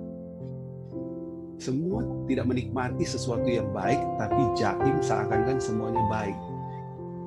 Aduh, kalau saya bayangkan dari atas begitu sampai bawah juga hal yang sama, betapa menyedihkan kumpulan yang seperti itu. Jadi bisa aja, saya paham yang tadi Miki sampaikan ya, tapi saya bilang itu terjadi karena kecatatan, cacat gitu, atau corruption yang kita hadapi, yang kita miliki waktu kita sharing atau mengajar gitu di dalam pengenalan kita akan Tuhan. Tapi bisa juga karena yang tadi saya sempat ngomong, keangkuhan. Kita selalu menjadi orang yang pengen ambil bagian di dalam kemuliaan Tuhan. Oh gitu saya pikir. Iya, menarik, luar biasa. Di dalam kasih karunia. Jadi kalau bisa saya simpulkan sedikit bahwa kasih karunia itu adalah pondasi untuk kita bisa bertumbuh dalam pengenalan yang lebih lagi pada Tuhan kita yang luar biasa. Ya, kasih Tuhan kepada kita itu adalah pondasi yang kuat untuk kita bertumbuh, bukan di atas pondasi yang lain. Ya, ini menarik sekali kalau mau kita bahas, kita bedah sekali. Kita bedah lagi dengan cara berpikir kita yang terbatas, kita sangat sulit memahami kebaikan, kemurahan Tuhan. Bahkan tadi catatan Ko Surya, bahwa orang yang disalibkan di sebelah Yesus, itu kan bisa kita anggap orangnya cuma bekerja 1 jam. Ya, mungkin ini kesimpulan kita, tapi ya. Itu juga menarik sekali bahwa orang itu pun juga mendapatkan hal yang sama gitu. Ya. Justru orang yang sudah mendapatkan lebih dulu kok iri dengan orang yang cuma bekerja 1 jam. Inilah yang sulit kita pahami dengan nalar kita. Tetapi itulah Tuhan kita, itulah Yesus kita yang bukan hanya bisa berbicara, tapi dia juga membuktikan kasih, kebaikan, dan kesetiaannya. Ko Surya, ada satu hal lagi. Ya, sebenarnya saya pengen ini yang lain bisa berinteraksi ya. Saya beberapa tahun terakhir ini juga saya dulu sempat alergi, apalagi beberapa tahun yang lalu kan kita sempat mendengar ada yang namanya hyper grace. Hyper grace ya. Hyper grace, jadi kasih karunia yang terlalu hyper ya, yang terlalu berlebih-lebihan gitu ya. Sehingga membuat kita takut juga untuk mendengarkannya, sehingga kita juga apa ini sesuatu yang baru, udahlah kita stabil aja lah dengan yang lama kan begitu. Nah, tetapi semakin kita rindu mengenal Tuhan, semakin kita rindu mencintai Tuhan, semakin kita rindu tahu kebaikan dan kemurahan Tuhan, saya yakin Tuhan akan bukakan buat kita satu persatu. Karena ini diwahyukan, ini dianugerahkan, bukan kekuatan kita juga untuk kita mengenal Tuhan. Beberapa waktu lalu saya mendengar ada satu sharing firman Tuhan yang berkata bahwa kemurahan Tuhan itu menyuplai kita. Menyuplai untuk kita mampu melakukan apa yang Tuhan mau, menyuplai untuk kita bisa menyenangkan Tuhan, menyuplai. Bukan menuduh, bukan menghakimi dan segala macam. Coach Surya, sangat menarik sekali perbincangan kita malam hari ini. Mungkin ada teman-teman lagi yang mau tanya. Ayo silakan. Saya mau menanggapi tadi itu. Silakan. Saya mau menanggapi. Joshua, ya, wajahnya disampaikan dulu. Ya, saya di warung soalnya nih ya. Lagi di warung, lagi makan tadi. Nah, silakan. Jadi tertarik silakan. dengan kalimat Pak Miki itu, jangan-jangan kalau kebaikan Tuhan disampaikan semua, itu dipakai orang melegitimasi orang untuk berbuat dosa tentang kebaikan Tuhan loh ya. Padahal kita udah ikut dalam kerajaan Allah. Dan ada satu contoh kasus, beberapa contoh kasus ketika saya pernah menyampaikan juga ke orang lain, orang Jaksel juga sih, bahwa ada temennya yang hidup seperti itu dengan kasih karunia gitu, tapi pakai melegitimasi untuk dia berbuat hal nggak bagus, kayak utang nggak bayar misalnya, atau ya itu saja yang dia bilang itu orang itu karena itu dalam kasih karunia katanya dia utang nggak bayar apa Tuhan udah ampuni gitu. Dan tadi itu menarik sekali, nanti lain kali kalau ada waktu yang lebih banyak kita bisa ngobrol tentang itu. Banyak orang kayak gitu hidup dalam kasih karunia dan dipakai orang untuk mencahkan dia untuk berbuat dosa lagi. Padahal nggak kayak gitu kan, definisinya itu nggak kayak gitu. Bahwa kita kalau udah terima keselamatan itu adalah sesuatu yang definitif, yaitu kita udah hidup dalam terbebas dari perbuatan-perbuatan yang sifatnya itu menyakiti orang lain, menipu, nyolong, atau zina kan. Definisinya itu seperti itu gitu loh. Bukan berarti dia mentang-mentang dalam kasih karunia harus bebas berbuat dosa itu. Itu menarik sekali tadi yang Pak Miki sampaikan tadi itu. Mencahkan orang berbuat dosa karena kebaikan Tuhan itu. Nanti lain kali kita bahas yang tanya banyak tentang itu. Nah, mungkin itu aja. Sudah cukup. Ya, thank you Bro Slamet sudah menambahkan sedikit. Karena udah selesai saya ngumpet lagi ya, lagi di warung nih. Monggo silakan. Ya, tolong, oke. Nah, ada lagi teman-teman yang mau bertanya atau ada yang tadi Slamet bilang kan sederhana. Masakan karena kita menemukan masakan orang menemukan satu lembar uang dolar yang palsu. Dia menemukan satu uang dolar yang palsu, kemudian dia berkata semua dolar yang dia pegang itu palsu. Ya kan? Analoginya kalau bagus, memang iya, ya minta lembaran dolarnya kasih ke kita aja. Kan gitu. Iya. Analogi yang bagus itu. Jadi itu ngebrau ya, mengeneralisasi gitu ya, mengeneralisasi satu kasus gitu ya. Ya benar. Iya. Baru saya ketemu satu analogi yang tepat banget tuh. Ya, jadi ketemu satu uang palsu, maka dia bilang semua uang itu palsu. Iya. Ya, cocok. Terima kasih penjelasannya Pak Surya. Iya.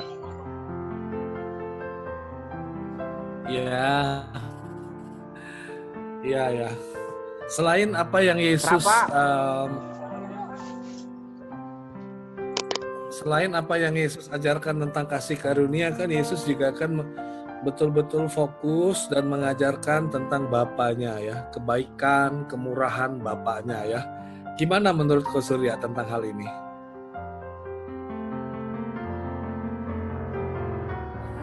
Gimana maksudnya gimana, Men? Kalau saya coba Yesus tanggapi kan, dengan sederhana. Silakan. Ya, maksud saya ketika Yesus ada di bumi ya sebagai manusia, Yesus kan juga menyatakan kasih karunia, mengajarkan tentang kasih karunia. Tetapi satu sisi dia juga mengajarkan tentang Bapaknya yang murah hati itu tadi. Gimana menurut Coach Surya tentang hal itu? gini, orang Kristen itu punya Allah yang istilah orang luar itu aneh, Allah Tritunggal, kan gitu. Allah Bapa, Allah Anak, Allah Roh Kudus. Justru di dalam keberadaan Allah Tritunggal kemudian kita mendapati itu adalah Allah yang paling tepat sebagaimana Alkitab katakan. Nah, jadi kalau bicara hubungan Allah Anak Yesus dengan Allah Bapa, memang kita melihat bahwa Allah Anak adalah Allah yang mengeksekusi, melakukan proses penebusan, ya. Jadi ekspresi kasih karunia kan kita pahami dalam konteks sempitnya, dalam konteks, saya coba persempit, dalam konteks keselamatan, ya. Jadi yang mengeksekusi sehingga keselamatan itu terjadi, bahasanya penebusan itu adalah Kristus, kan Allah Anak, betul? Tetapi yang mengutus atau yang menentukan, kita baca dalam kitab suci adalah Allah Bapa. Itu ada di dalam, kalau saya nggak salah, Kisah Para Rasul 2 ayat 23. Kalau saya tidak salah ya, kita coba. Kisah Para Rasul 2. Oh iya, coba kita baca Kisah Para Rasul 2 ayat 23. Ya. Jadi dikatakan Yesus, Dia yang diserahkan Allah menurut maksud dan rencananya, rencana Allah. Telah kamu salibkan dan kamu bunuh oleh tangan bangsa-bangsa. Jadi kita mendapati bahwa Allah Bapa adalah Allah yang menginisiasi. Ya. Kalau dalam bahasa tadi, saya balik cerita tentang narasi tentang Tuan Kebon itu. Dia adalah Allah yang berkehendak bebas menentukan. Dia adalah Allah yang menginisiasi. Jadi Allah Bapa adalah Allah yang menginisiasi tentang peristiwa penebusan ini. Allah Anak adalah Allah yang mengeksekusi penebusan ini. Allah Roh Kudus adalah Allah yang menjaga.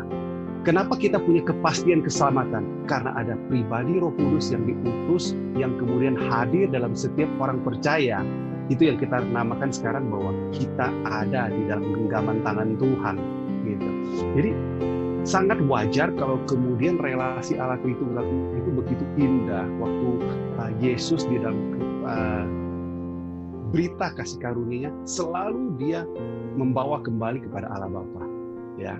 Dan pada saat sebelum Dia kembali dikatakan bahwa Dia akan mengutus Allah Roh Kudus untuk memastikan bahwa gereja Tuhan akan, dalam bahasa Omen tadi, akan bertumbuh di dalam sebuah fondasi yang kokoh, yaitu memahami peristiwa penebusan ini. Itu kenapa Paulus bilang di dalam satu tulisan dia bilang, yang kukendaki ialah mengenal Dia dan kuasa kebangkitannya. Ya, jadi kita sebagai orang Kristen kita perlu paham secara lengkap apa yang Yesus kerjakan, ya, sehingga kita tidak menjadi cuma orang kuat. Dalam arti, dalam bahasa saya, cuma menjadi orang yang kuat di dalam konteks di dalam tubuh Kristus, tapi kita juga menjadi orang yang bisa menjadi terang keluar. Gitu. Saya kira, kenapa sih Allahmu itu mati di kayu salib? Kenapa sih kamu yakin banget dengan keselamatan lu?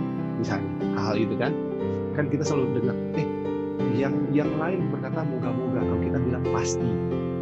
Nah, pemahaman yang lengkap seperti ini akan membuat kita istilahnya berdiri atas fondasi yang kokoh. Ya, itu memang dimulai dengan gagah adalah waktu penebusan ini terjadi. Ya, itu yang kita namakan dalam bahasa malam hari ini kasih karunia dan Kristus Yesus. Gitu, men. Oke. Ya, Bro Niki mau share ya. Jadi memang kok artinya yang relasi antara Allah Bapa, Allah Anak, dan Allah Roh Kudus ini kan yang memang menjadi fondasi kita ya. Terus yang memang kita sedang campaign juga ya, sampaikan terus juga tentang pengenalan akan Bapa ya. Jadi kita melihatkan gambaran Bapa yang sekarang itu kan terlalu banyak disamarkan dengan rupa-rupa angin pengajaran ya. Jadi yang mendefinisikan Bapa itu dengan banyak macam gambaran, tapi tidak menggambarkan Bapa yang seutuhnya sebagaimana yang Tuhan Yesus waktu di bumi ceritakan. Salah satunya kan yang tadi yang Ko Surya bagikan di depan, bahwa tentang Bapa yang sebagai pemilik kebun kan, tentang Bapa sebagaimana yang ada di Lukas 15 itu ya, yang tentang anak sulung dan anak bungsu. Jadi tentang kebaikan kemurahan Bapa ini yang selalu yang kita lihat sekarang digambarkan, sampai ada orang-orang tertentu tuh yang nggak merasa tidak layak kalau meminta sesuatu yang jasmani dengan Bapa. Jadi sepertinya tuh kalau meminta sesuatu yang jasmani dengan Bapa tuh nggak rohani. Jadi meminta, jadi ada gambaran-gambaran Bapa juga yang waktu Tuhan Yesus datang ke bumi itu, Tuhan Yesus menceritakan gambaran Bapa yang seutuhnya ya. Nah, hal-hal sekarang ini kan kok kita banyak dengar ya, banyak pengajaran tapi akhirnya mengidentifikasikan Bapa itu kan menjadi sosok yang macam-macam. Tidak sebagaimana yang Tuhan Yesus sampaikan adalah Bapa yang penuh kebaikan dan kemurahan. Kira-kira itu Ko Surya. Mohon ada dari cara pandang Ko Surya ya, gimana ininya ya. Definisi tentang, ya kan kita melihat apapun yang merusak gambaran Bapa di bumi itu kan bagian dari yang nggak benar kan, gitu aja yang kita pahami ya. Mungkin saya lihatnya mungkin nggak demikian. Saya lihatnya gini. Ini kan kalau saya coba pahami bahasa Miki itu dalam konteks pengajaran di gereja ya, betul ya Miki ya. Nah, gini, pengajaran di gereja itu kan muncul demikian, bahwa kalau misalnya gambaran Bapa itu, saya coba dalam bahasa konteks sempit tadi ya, soal meminta hal yang jasmani, yang lahiriah gitu ya. Nah, kalau misalnya pengajarannya adalah bahwa engkau bisa minta apa saja dan itu akan diberikan kepadamu, dan itu selesai, pertanyaannya yang ngajar dapat apa? Gitu. Sehingga pengajarannya menjadi lebih cenderung yang kita sering dengar. Nah, kalau ngomong begini, jadi nanti kita dianggap mengkritik tubuh Kristus, jadi nggak baik sebenarnya. Jadi bukan itu poinnya, saya berusaha tidak mengkritik tubuh Kristus, tapi kita mendapati gini, pengajaran yang lebih menarik untuk diajarkan adalah kalau engkau memberi banyak, kalau engkau membayarkan perpuluhan dengan baik, ya, saat itulah kemudian engkau bisa mendapatkan, atau bahasanya kamu doa, kamu akan dapatkan berkat jasmaninya, kan gitu. Nah, itu yang namanya janji yang bersyarat yang tadi Omen sempat sebut. Saya pikir itu ya. Nah, jadi kan kita lihat latar belakang bahwa praktek itu bisa terjadi karena desakan kebutuhan, kalau dalam bahasa saya ya.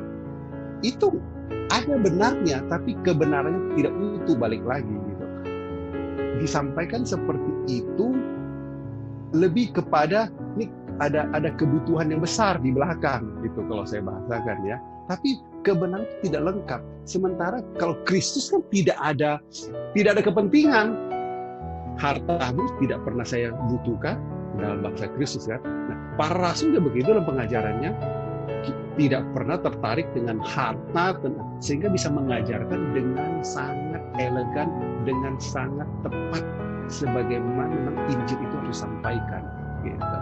Tapi kalau pengajaran saat ini ya kadang-kadang gimana, seperti siapa ya, kemarin teman saya ngomong, gereja itu kontraknya berapa duit, ini berapa duit ya. Saya pikir manusiawi gitu. Cuman kalau misalnya kita diberikan tanggung jawab untuk mengajar, kita harus paham bahwa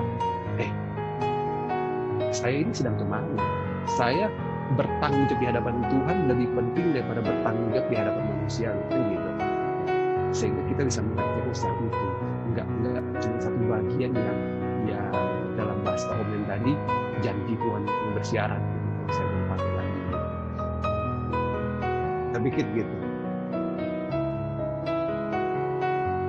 Ya, silakan Pak Alfred. Jadi ingat ikan sama roti itu ya. Jadi pada satu bendaharanya, jadi Bapak langsung menyediakan ya. Ya, silakan Pak Alfred ya. Alfred ya.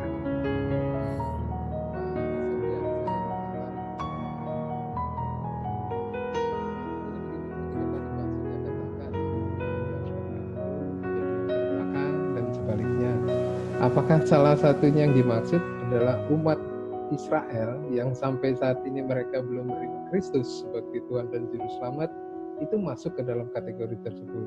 Itu satu. Yang kedua, apa bedanya dengan orang yang mengerti, mengenal Allah Bapa yang saat ini diajarkan atau disampaikan atau dikampanyekan bahwa Allah Bapa yang sekarang itu tidak seperti yang disampaikan di gereja-gereja, bahwa Allah yang banyak menuntut sehingga kita merasa kita harus mengkampanyekan, tapi di lain pihak mereka yang sebagai pekerja yang katakan misalnya yang lebih jam 6, jam 9, jam 12 tadi itu kan tetap akan mendapatkan upah yang sama. Entah itu yang saya tangkap adalah pekerjaan-pekerjaan yang mereka lakukan adalah seperti pelayanan-pelayanan mereka pilih. Nah, apa bedanya ketika mereka muncul pertanyaan, ketika saya tidak mengenal Allah yang benar seperti versi kamu, toh endingnya tetap sama, tetap akan dapat upah yang sama. Dan di lain pihak mereka bisa mengatakan bahwa saya mengenal Allah yang saat ini yang berbeda dengan yang kamu pahami, tapi saya diberkati dalam financial breakthrough, sementara Anda yang mengenal Allah yang katakan kita kenal saat ini malah tidak mengalami financial breakthrough. Gimana kira-kira Coach Surya untuk menjelaskan nanti ya? Oke. Pertama dalam konteks narasi tadi, kalau saya bisa pahami, seperti yang Pak Alfred tadi katakan, itu memang bicara soal bangsa Israel secara khusus gitu ya. Kemudian apakah kita bisa tarik dengan gereja masa kini? Tidak bisa secara persis. Karena kalau kita bicara sekarang bangsa Israel adalah bangsa yang sampai dengan hari ini tidak mengakui ketuhanan Yesus. Ya, beda dengan gereja yang ada kita sekarang ini yang kita bahas karena mungkin terjadi perbedaan adalah tubuh Kristus yang mengakui ketuhanan Kristus, kan gitu ya. Nah, bahwa kemudian di dalam tubuh Kristus ini ada beberapa pandangan tentang kasih karunia, tadi ada sempat Hyper Grace sebut, tentang kemurahan hati Tuhan, itu berimplikasi tentang bagaimana cara hidup kita. Sebenarnya itu yang paling utama. Nah, bicara cara hidup, saya lihat tidak relevan kalau kemudian diartikan terkait secara jumlah uang atau ekonomi atau kekayaan financial. Sangat tidak relevan gitu. Bahwa ada orang yang merasa memperoleh financial yang bagus, dia adalah orang diberkati Tuhan dalam pengertian bahwa dia hidup di dalam takut akan Tuhan yang tepat. Enggak juga gitu loh. Ya. Jadi yang jelas kalau kita bicara tentang kerajaan Allah, kan kerajaan Allah bicara soal kebenaran, damai sejahtera. Ya. Jadi bisa aja orang yang tidak mengenal Tuhan, dalam bahasa saya ya, tidak mengenal Tuhan secara utuh, dia punya ekonomi yang lebih baik daripada orang yang mengenal Tuhan secara utuh. Tapi orang yang mengenal Tuhan secara utuh tidak pernah berpersoalan, tidak pernah kesulitan untuk melihat bahwa ada orang lebih kaya dari dia. Orang yang iri hati kan orang yang tidak berhasil mengenal Tuhan secara utuh. Ya, kalau dalam bahasa tadi, yang kerja dari jam 6 pagi dan selesai jam 6 sore, dia menjadi iri hati kalau dalam bahasa saya, seperti bagaimana Alkitab katakan. Nah, jadi saya tidak melihat relevansinya. Sebab kenapa tidak relevan? Karena di lingkungan saya ini ada banyak orang yang tidak menyembah Tuhan Yesus sebagai Tuhan. Mereka kaya raya. Kan gitu. Kalau diartikan finansial itu ada hubungannya, saya rasa sangat jauh. Tapi bahwa kalau dalam catatan tadi Niki sempat ngomong, ya, bahwa waktu kita mengenal Tuhan sebagai Allah Bapa, kemudian kita menjadi orang yang Tuhan berikan perkenanan untuk boleh meminta berkat jasmani, itu sesuatu yang memang Alkitab juga ajarkan. Ya, sehingga kalau balik lagi, bagaimana Tuhan menganugerahkan kita kan berbeda-beda. Contoh misalnya, kalau saya gitu, buat saya makan nasi uduk sudah cukup, tapi mungkin buat teman saya harus makan di hotel berbintang baru cukup. bisa aja gitu. Bukan berarti saya tidak tertarik untuk makan di hotel berbintang 5, enggak gitu ya. Tapi waktu rasa cukup itu kan berbeda-beda. Kemudian apa artinya kemudian saya bisa makan hotel berbintang 5? Kemudian saya injak-injak orang yang cuma makan nasi uduk. Apakah saya ada orang menghargai kasih karunia begitu? Enggak juga kan gitu. Jadi saya belum menemukan relevansinya secara tepat untuk soal, kalau kita bicara soal financial gitu ya. Sebab kalau dalam bahasa saya, orang yang mengenal Tuhan dengan tepat, dia tidak akan menjadi orang yang menginjak orang yang di bawah, tapi dia tidak gemetar dengan orang di atas. Karena kenapa? Karena dia mengenal Tuhan. Gitu. Karena dia mengenal Tuhan yang di atas ini semua. Gitu. Ya. Tapi saya berkata, kalau kita menemukan ada kenyataan, nah balik lagi, kalau saya boleh bahasakan, mengenal Tuhan tidak secara utuh, ya, dalam segi kata, kalau saya boleh kutip, dalam banyak kehidupan bergereja saat ini, ya, dia yang mempunyai lebih, kalau cerita itu mirip dengan waktu Yakobus menegur 12 suku Israel di perantauan. Waktu dia memiliki lebih, dia menjadi orang yang gampang menganggap remeh yang di bawah, gitu. Nah, itu kan bukan orang yang menghargai kasih karunia dengan tepat, tidak mengerti bahwa apa yang dia miliki itu karena kemurahan Tuhan, kan gitu. Ya, jadi kalau buat saya begitu, Pak Alfred. Mungkin teman-teman yang lain ada yang bisa memperjelas, silakan. Ya, Pak Alfred mungkin mau ditambahkan atau ada yang merasa kurang, monggo silakan, kita saling sharing aja, nggak apa-apa. Oke. Bukan mau bantah, tapi saya mau lebih spesifik. Kalau tadi Ko Surya katakan, contohnya adalah orang-orang yang tidak mengenal Kristus tapi dia mengalami financial breakthrough. Saya lebih ke arah sesama tubuh Kristus yang belum mengenal kasih karunia dengan benar, katakan seperti itu, tetapi mereka hidupnya lebih bahagia ya, kalau dalam kacamata kita. Kaya, gitu ya. Lebih kaya, lebih senang lah ketimbang orang yang contohnya kayak orang udah kenal tapi kok Tuhan belum kasih berkat. Sementara kan seharusnya ketika kita kenal sosok Bapa kita yang benar, Bapa itu kan akan dengan mudah atau lebih suka memberikan atau memberkati orang yang lebih kenal sama dia. Nah itu yang saya agak kesulitan di situ, bagaimana caranya itu. Makanya tadi saya sempat memulai, saya bilang buat saya tidak menemukan relevansinya secara utuh kalau hanya dibahasakan dalam konteks financial dengan konteks mengenal Tuhan. Gitu. Nah, saya tidak menemukan bahwa orang yang mengenal Tuhan kemudian harus dia berjalan seiringan begitu saja dengan jumlah kekayaannya, gitu. Makanya sempat saya ngomong, orang di lingkungan saya banyak yang tidak mengenal Tuhan, mereka mungkin jauh lebih kaya dari saya. So, apakah mereka mengenal Bapa? Mereka tidak mengenal Bapa, kan gitu. Ya, tapi saya juga harus bahasakan bahwa orang yang mengenal Tuhan hidupnya pasti dipelihara, kan gitu. Nah, makanya waktu pasti dipelihara, saya sempat sebut tidak bisa diartikan bahwa saya makan nasi uduk itu lebih rendah kondisinya daripada teman saya yang makan hotel bintang 5. Ya, bukan berarti saya tidak tertarik makan hotel bintang 5. Tapi waktu suatu hari saya makan hotel bintang 5, saya tidak akan menjadi orang yang meremehkan. Nah, jadi orang kalau mengenal Tuhan, dia kan tidak akan apa ya? Dia akan superior, kalau bahasa saya, akan superior terhadap nilai-nilai ini, terhadap nilai-nilai yang fana ini, kalau saya mau bilang. Ya, kalau memang Tuhan mau memakai kita, saya sempat ngomong dengan rekan saya, kalau Tuhan mau memberkati kita, kemudian karena Tuhan ingin memakai kita, memberkati kita lebih, ada sebuah hal yang indah yang Tuhan pakai lewat kita, ya puji Tuhan, dan saya sangat bersedia untuk Tuhan pakai, kan gitu, ya kan? Nah, tinggal sekarang, apa yang Tuhan mau kerjakan dalam hidup saya, gitu kan? Nah, tapi saya juga tidak mengedukasi atau bahasanya, memotivasi atau mendorong untuk teman-teman yang katakanlah sekarang keadaannya biasa-biasa aja, oh, saya enjoy aja ya.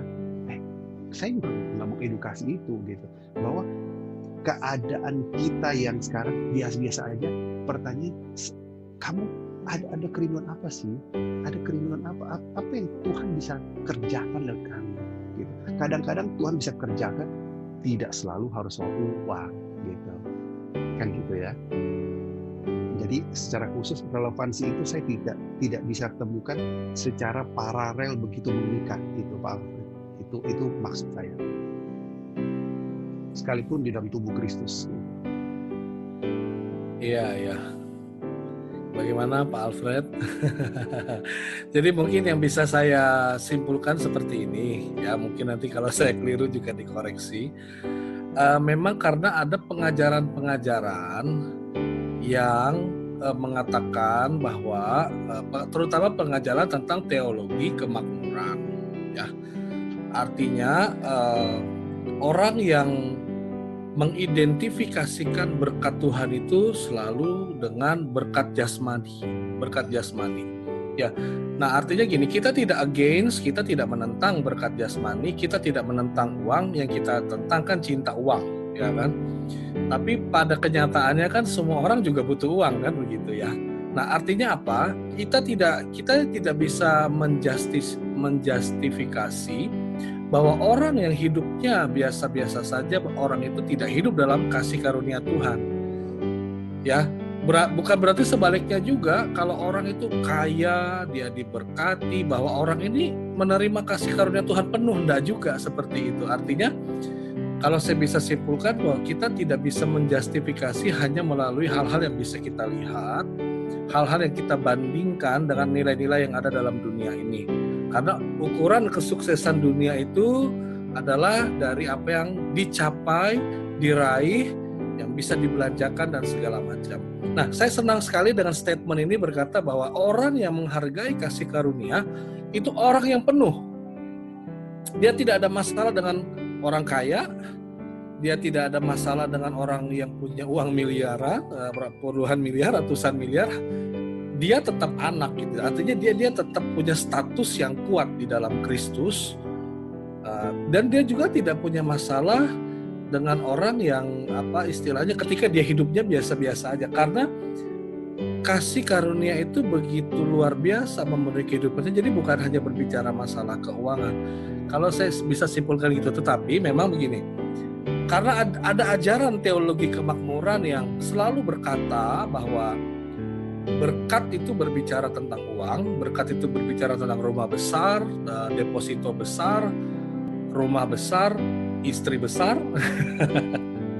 Ya, itu yang membuat orang akhirnya punya kerangka berpikir, oh ya, itu diberkati, itu tidak.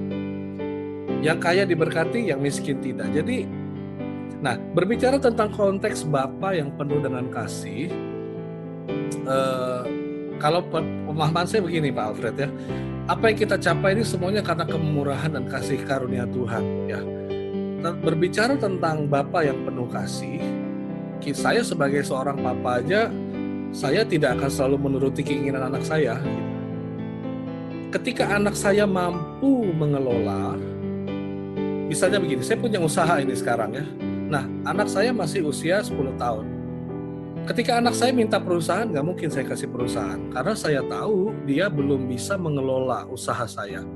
Yang ada adalah usaha saya yang sudah saya bangun 10-15 tahun akan hancur. Gitu. Nah, yang saya lakukan adalah satu, melatih anak saya, mentraining anak saya, mengedukasi anak saya, supaya dia bisa mengelola apa yang papanya sudah siapkan buat dia. Tetapi hati saya, hati papanya, mempersiapkan usaha ini buat anak saya gitu. Ya, nah tentunya sebagai seorang papa saya akan dorong dia untuk dia bisa menjadi suksesor saya suatu saat nanti. Nah, dalam hal ini saya belajar bahwa Bapa di surga itu juga punya masa depan untuk anaknya. Bahkan sebelum anak itu memikirkan masa depannya, saya sebagai seorang papa sudah mikirin masa depan anak saya. Nah, semua orang mendapatkan hak yang sama. Nah, masalah dia bisa mencapai itu masalah berbeda lain ya. Artinya kita mampu kelola 1, kita mampu kelola 2, kita mampu kelola 5, kita mampu kelola 10. Ini berbicara tentang kemampuan kita yang berbeda. Tetapi kasih Bapa kepada kita itu saya pikir 100%, ya 100% sama di mata Tuhan. Tidak ada kakak nomor 1, tidak ada kakak nomor 2, tidak ada anak kesayangan, tidak ada anak yang tidak disayang. Ini pemahaman saya sebagai seorang papa. Artinya bukan teologi kemakmuran yang hanya sekedar materialistis itu yang kita pegang, tapi ketika kita mampu mengelola dan ketika kita mampu dipercaya, saya percaya Bapa di surga bukan hanya mau kasih kita emas, tetapi mungkin kita bisa dikasih tambang emas, mungkin begitu bahasa saya. Gimana? Mungkin yang lain atau yang lain mungkin bisa melengkapi ya. Siapa? Oke, saya mau ajak kita baca satu ayat Efesus 4. Efesus 4 ya. Di situ ada bicara soal Allah kebetulan. Efesus 4 ayat ke-6. Nanti kalau teman-teman mau bisa baca secara lengkap dalam perikopnya, tapi saya cuma mau ngambil ayat 6 dan 7.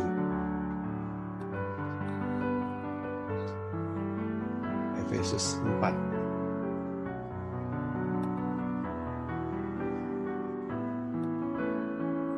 Efesus 4 ayat 6 dan 7. Iya. Jadi di sini satu Allah dan Bapa dari semua.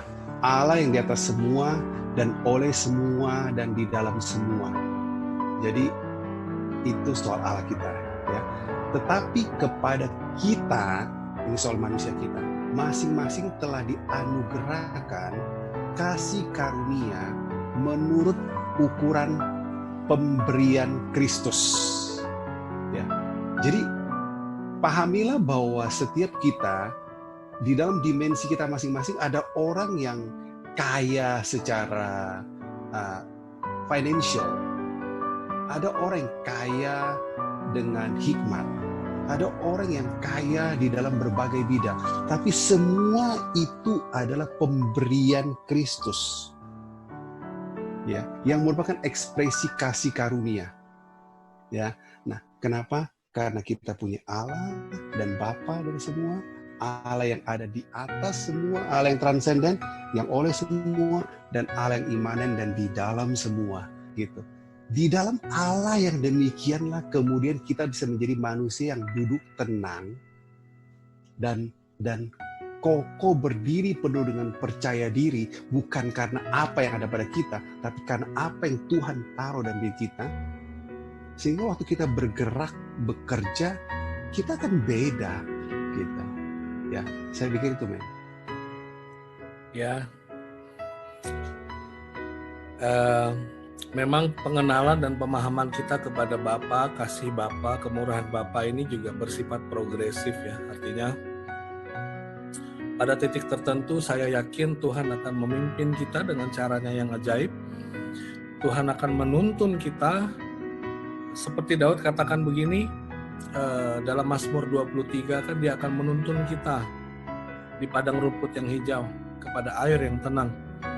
Dia akan menyegarkan. Jadi pada waktunya Tuhan yang terbaik, Tuhan akan pimpin kita kepada hal yang bahkan sifatnya bisa kita nikmati. Tetapi hati dan pikiran kita enggak materialistis. Jadi bukan kita ikut Tuhan supaya diberkati, ya kita sudah diberkati, gitu. Artinya kita sudah diberkati, makanya kita ikut Tuhan.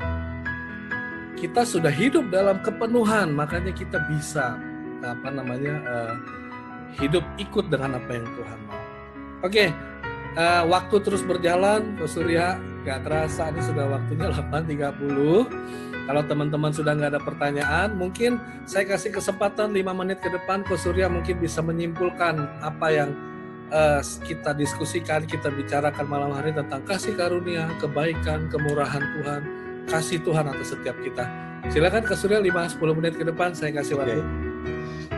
Saya cuma mau bilang bahwa kita telah memperoleh kasih karunia Tuhan yang begitu luar biasa, sehingga hari ini kita boleh menjadi orang yang percaya. Nah, di dalam setelah kita menjadi orang yang percaya, menjadi sebuah bagian yang indah dalam hidup kita hari-hari ini, untuk kita mau terus, kalau dalam bahasa orang tadi progresif ya, kita mau terus bertumbuh, mengenal Tuhan kita lebih dan lebih lagi di dalam berbagai keberadaan yang begitu indah, sehingga hidup kita, kalau tadi seperti itu, superior bukan karena kita sombong, tapi kita ada di atas dunia, kita ada di atas dimensi dunia ini. Kenapa? Karena sebagaimana Tuhan katakan, Kristus berasal dari surga, gitu. Sehingga hidup kita bisa berdampak, hidup kita bisa menjadi berkat, sehingga apa yang keluar dari mulut kita itu adalah bicara tentang Injil, bicara tentang kabar baik, bicara tentang kerajaan Allah, gitu. Sehingga pada akhirnya hidup kita itu sebagaimana Tuhan mau melakukan pekerjaan baik yang dipersiapkan Allah sebelumnya. Nah, saya pikir itu akan terus bisa kita kerjakan kalau kita terus mau menjadi orang yang bersedia dididik, diajar, dan mau terus lihat kepada kebenaran firman Tuhan. Itu, men. Terima kasih. 2 Timotius 3 ayat 16. Ya. Segala sesuatu yang diilhamkan itu bermanfaat, berguna untuk mendidik, mengajar kita. Terima kasih Ko Surya buat sharingnya. Terima kasih buat teman-teman yang sudah hadir malam hari ini. Thank you. Kita akan ke depan mungkin 1-2 bulan, sebulan sekali mungkin bisa kumpul seperti ini. Menarik untuk kita bisa membahas tentang kebaikan kemurahan Tuhan. Itu adalah Injil. Injil adalah kabar baik. Kabar baik tentang betapa luar biasanya Tuhan, betapa kita diangkat menjadi pribadi yang superior. Ya, artinya kalau bahasa saya, dari hamba menjadi anak. Ini sebuah status yang kita terima dari Kristus, ya. Ini luar biasa, kita berdiri teguh bukan karena kesombongan, tetapi karena kita sudah diangkat, dipulihkan, diberkati oleh Tuhan. Terima kasih buat semua yang sudah bergabung. Malam hari ini menarik. Semoga ke depan kita akan lebih dalam, kita akan lebih memahami lagi, dan bukan hanya sekedar mendengar, tetapi juga mengalami kebaikan dan kemurahan Tuhan atas hidup kita. Oke, sebelum kita tutup, Bro Robert mau menyampaikan pengumuman, silakan.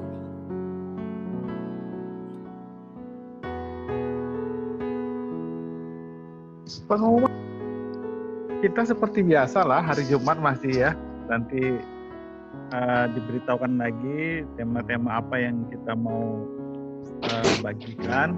Ya nggak jauh-jauh dari hal-hal yang ini ya, kita sudah selama ini tentang kingdom value ya, tentang kerajaan Allah. Baik teman-teman, kalau memang waktunya terlalu ini, ya kita mundur nggak apa-apa, disepakati aja, karena memang sayang sekali kalau hal-hal ini terlewati gitu ya. Jadi kalaupun memang bisa jam waktunya dirubah, ya dirubah jam 7 atau jam berapa. Kalau memang bisa jam 6 ya 6 gitu ya, atau 6:30 seperti biasa gitu aja. Mungkin itu aja informasinya. Untuk yang lain nanti di grup aja kita berikan informasi. Oke, terima kasih Bro Robert. Kita akan mengakhiri komsel virtual kita malam hari ini, ya, dengan harapan bahwa ini bukan hanya sekedar informasi. Waduh, sayang sekali kalau cuma informasi ya.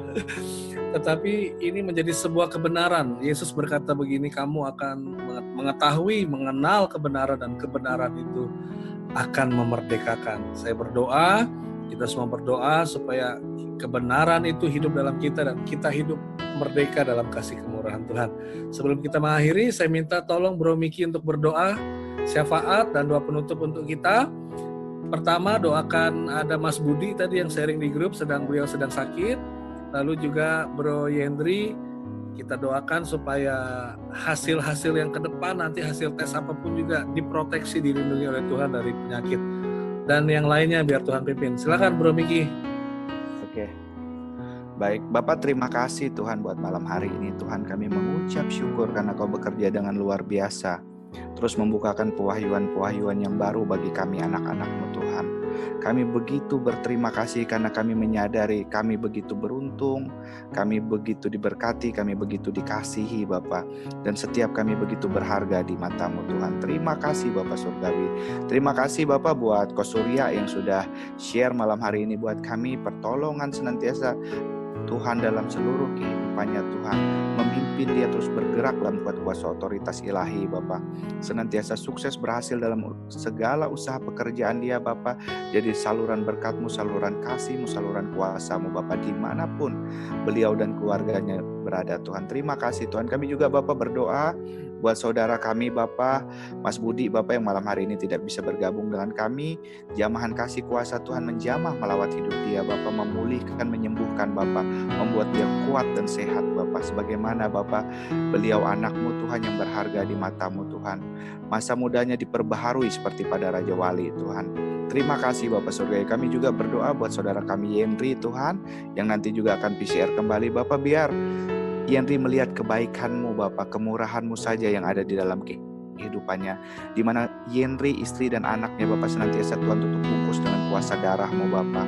Dia senantiasa terlindungi, terjaga dan aman di dalam Tuhan dari segala hal apapun Bapak, di luar sana yang jahat Bapak, yang tidak baik Bapak, yang mau menyerang dia, semuanya Bapak, kehidupannya terlindungi, terjaga dan aman di dalam Tuhan Bapak. Hasil tes COVID-nya itu semuanya Bapak negatif Tuhan. Yang sehat, yang luar biasa Bapak bersama istri dan anaknya Tuhan. Terima kasih Tuhan Yesus. Kami mengucap syukur Tuhan pertolongan-Mu Bapak buat setiap kami Bapak, buat saudaraku Randy Bapak di Qatar sana Tuhan, senantiasa perlindungan, penyertaan, penjagaan Tuhan dalam seluruh kehidupan Randy sekeluarga. Begitu juga buat Hans Bapak di Sydney Tuhan yang tidak bisa bergabung, dan kami pada malam hari ini senantiasa juga perlindungan, penyertaan, penjagaan Tuhan dalam seluruh kehidupan Hans sekeluarga. Mereka senantiasa terlindungi, terjaga dan aman di dalam Engkau Bapak. Begitu juga Bapak kami berdoa Bapak buat Swen Tuhan. Tuhan menolong, memimpin, menuntun Swen senantiasa Bapak.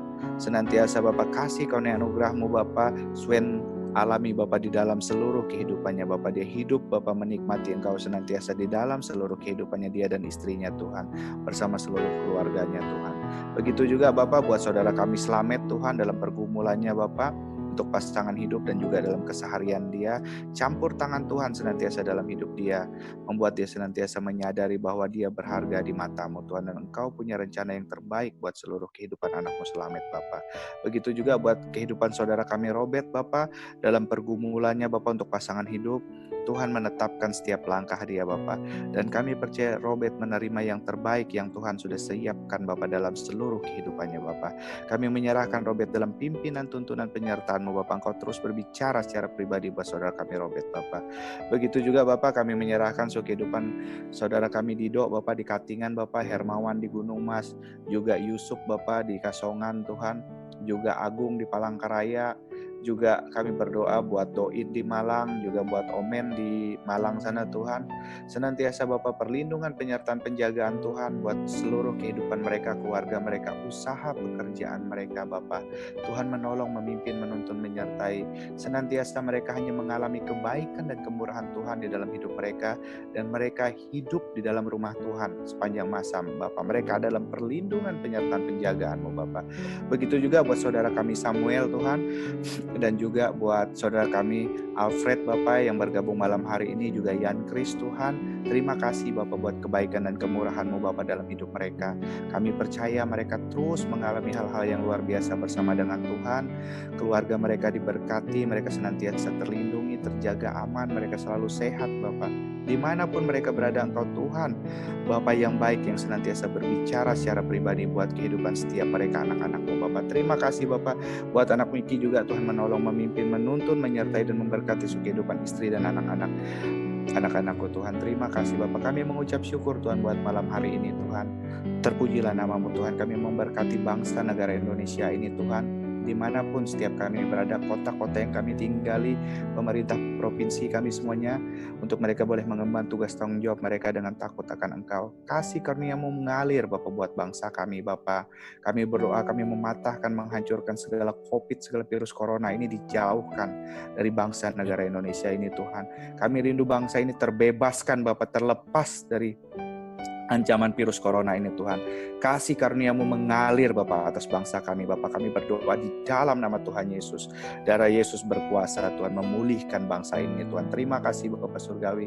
Kami mengucap syukur kepada-Mu Tuhan buat setiap saudara-saudara kami juga Bapa yang dimanapun berada tidak bisa kami sebutkan satu persatu. Kami percaya Bapa, perlindungan, penyertaan, penjagaan-Mu ada, dan Tuhan senantiasa membuat perbedaan Bapa antara orang-orang yang mengasihi Engkau dan orang-orang dunia ini Tuhan, sehingga kebaikan dan kemurahan-Mu Bapa yang bisa kami nyatakan dalam hidup kami Bapa dimanapun setiap kami berada. Terima kasih Bapa Surgawi, kami mengembalikan segala pujian, segala kemuliaan, hormat, syukur kami Kau El Gibor, El Shaddai, Kau Jehovah Jireh, Jehovah Nisi, Jehovah Shalom, Jehovah Salmah, Jehovah Sikenu, Jehovah Rafa, Jehovah Kades dalam kehidupan kami Bapa. Kami berkemenangan di dalam Engkau Bapa. Kami mengucap syukur Bapa demi nama Yesus Kristus Tuhan. Haleluya. Amin. Amin. Amin.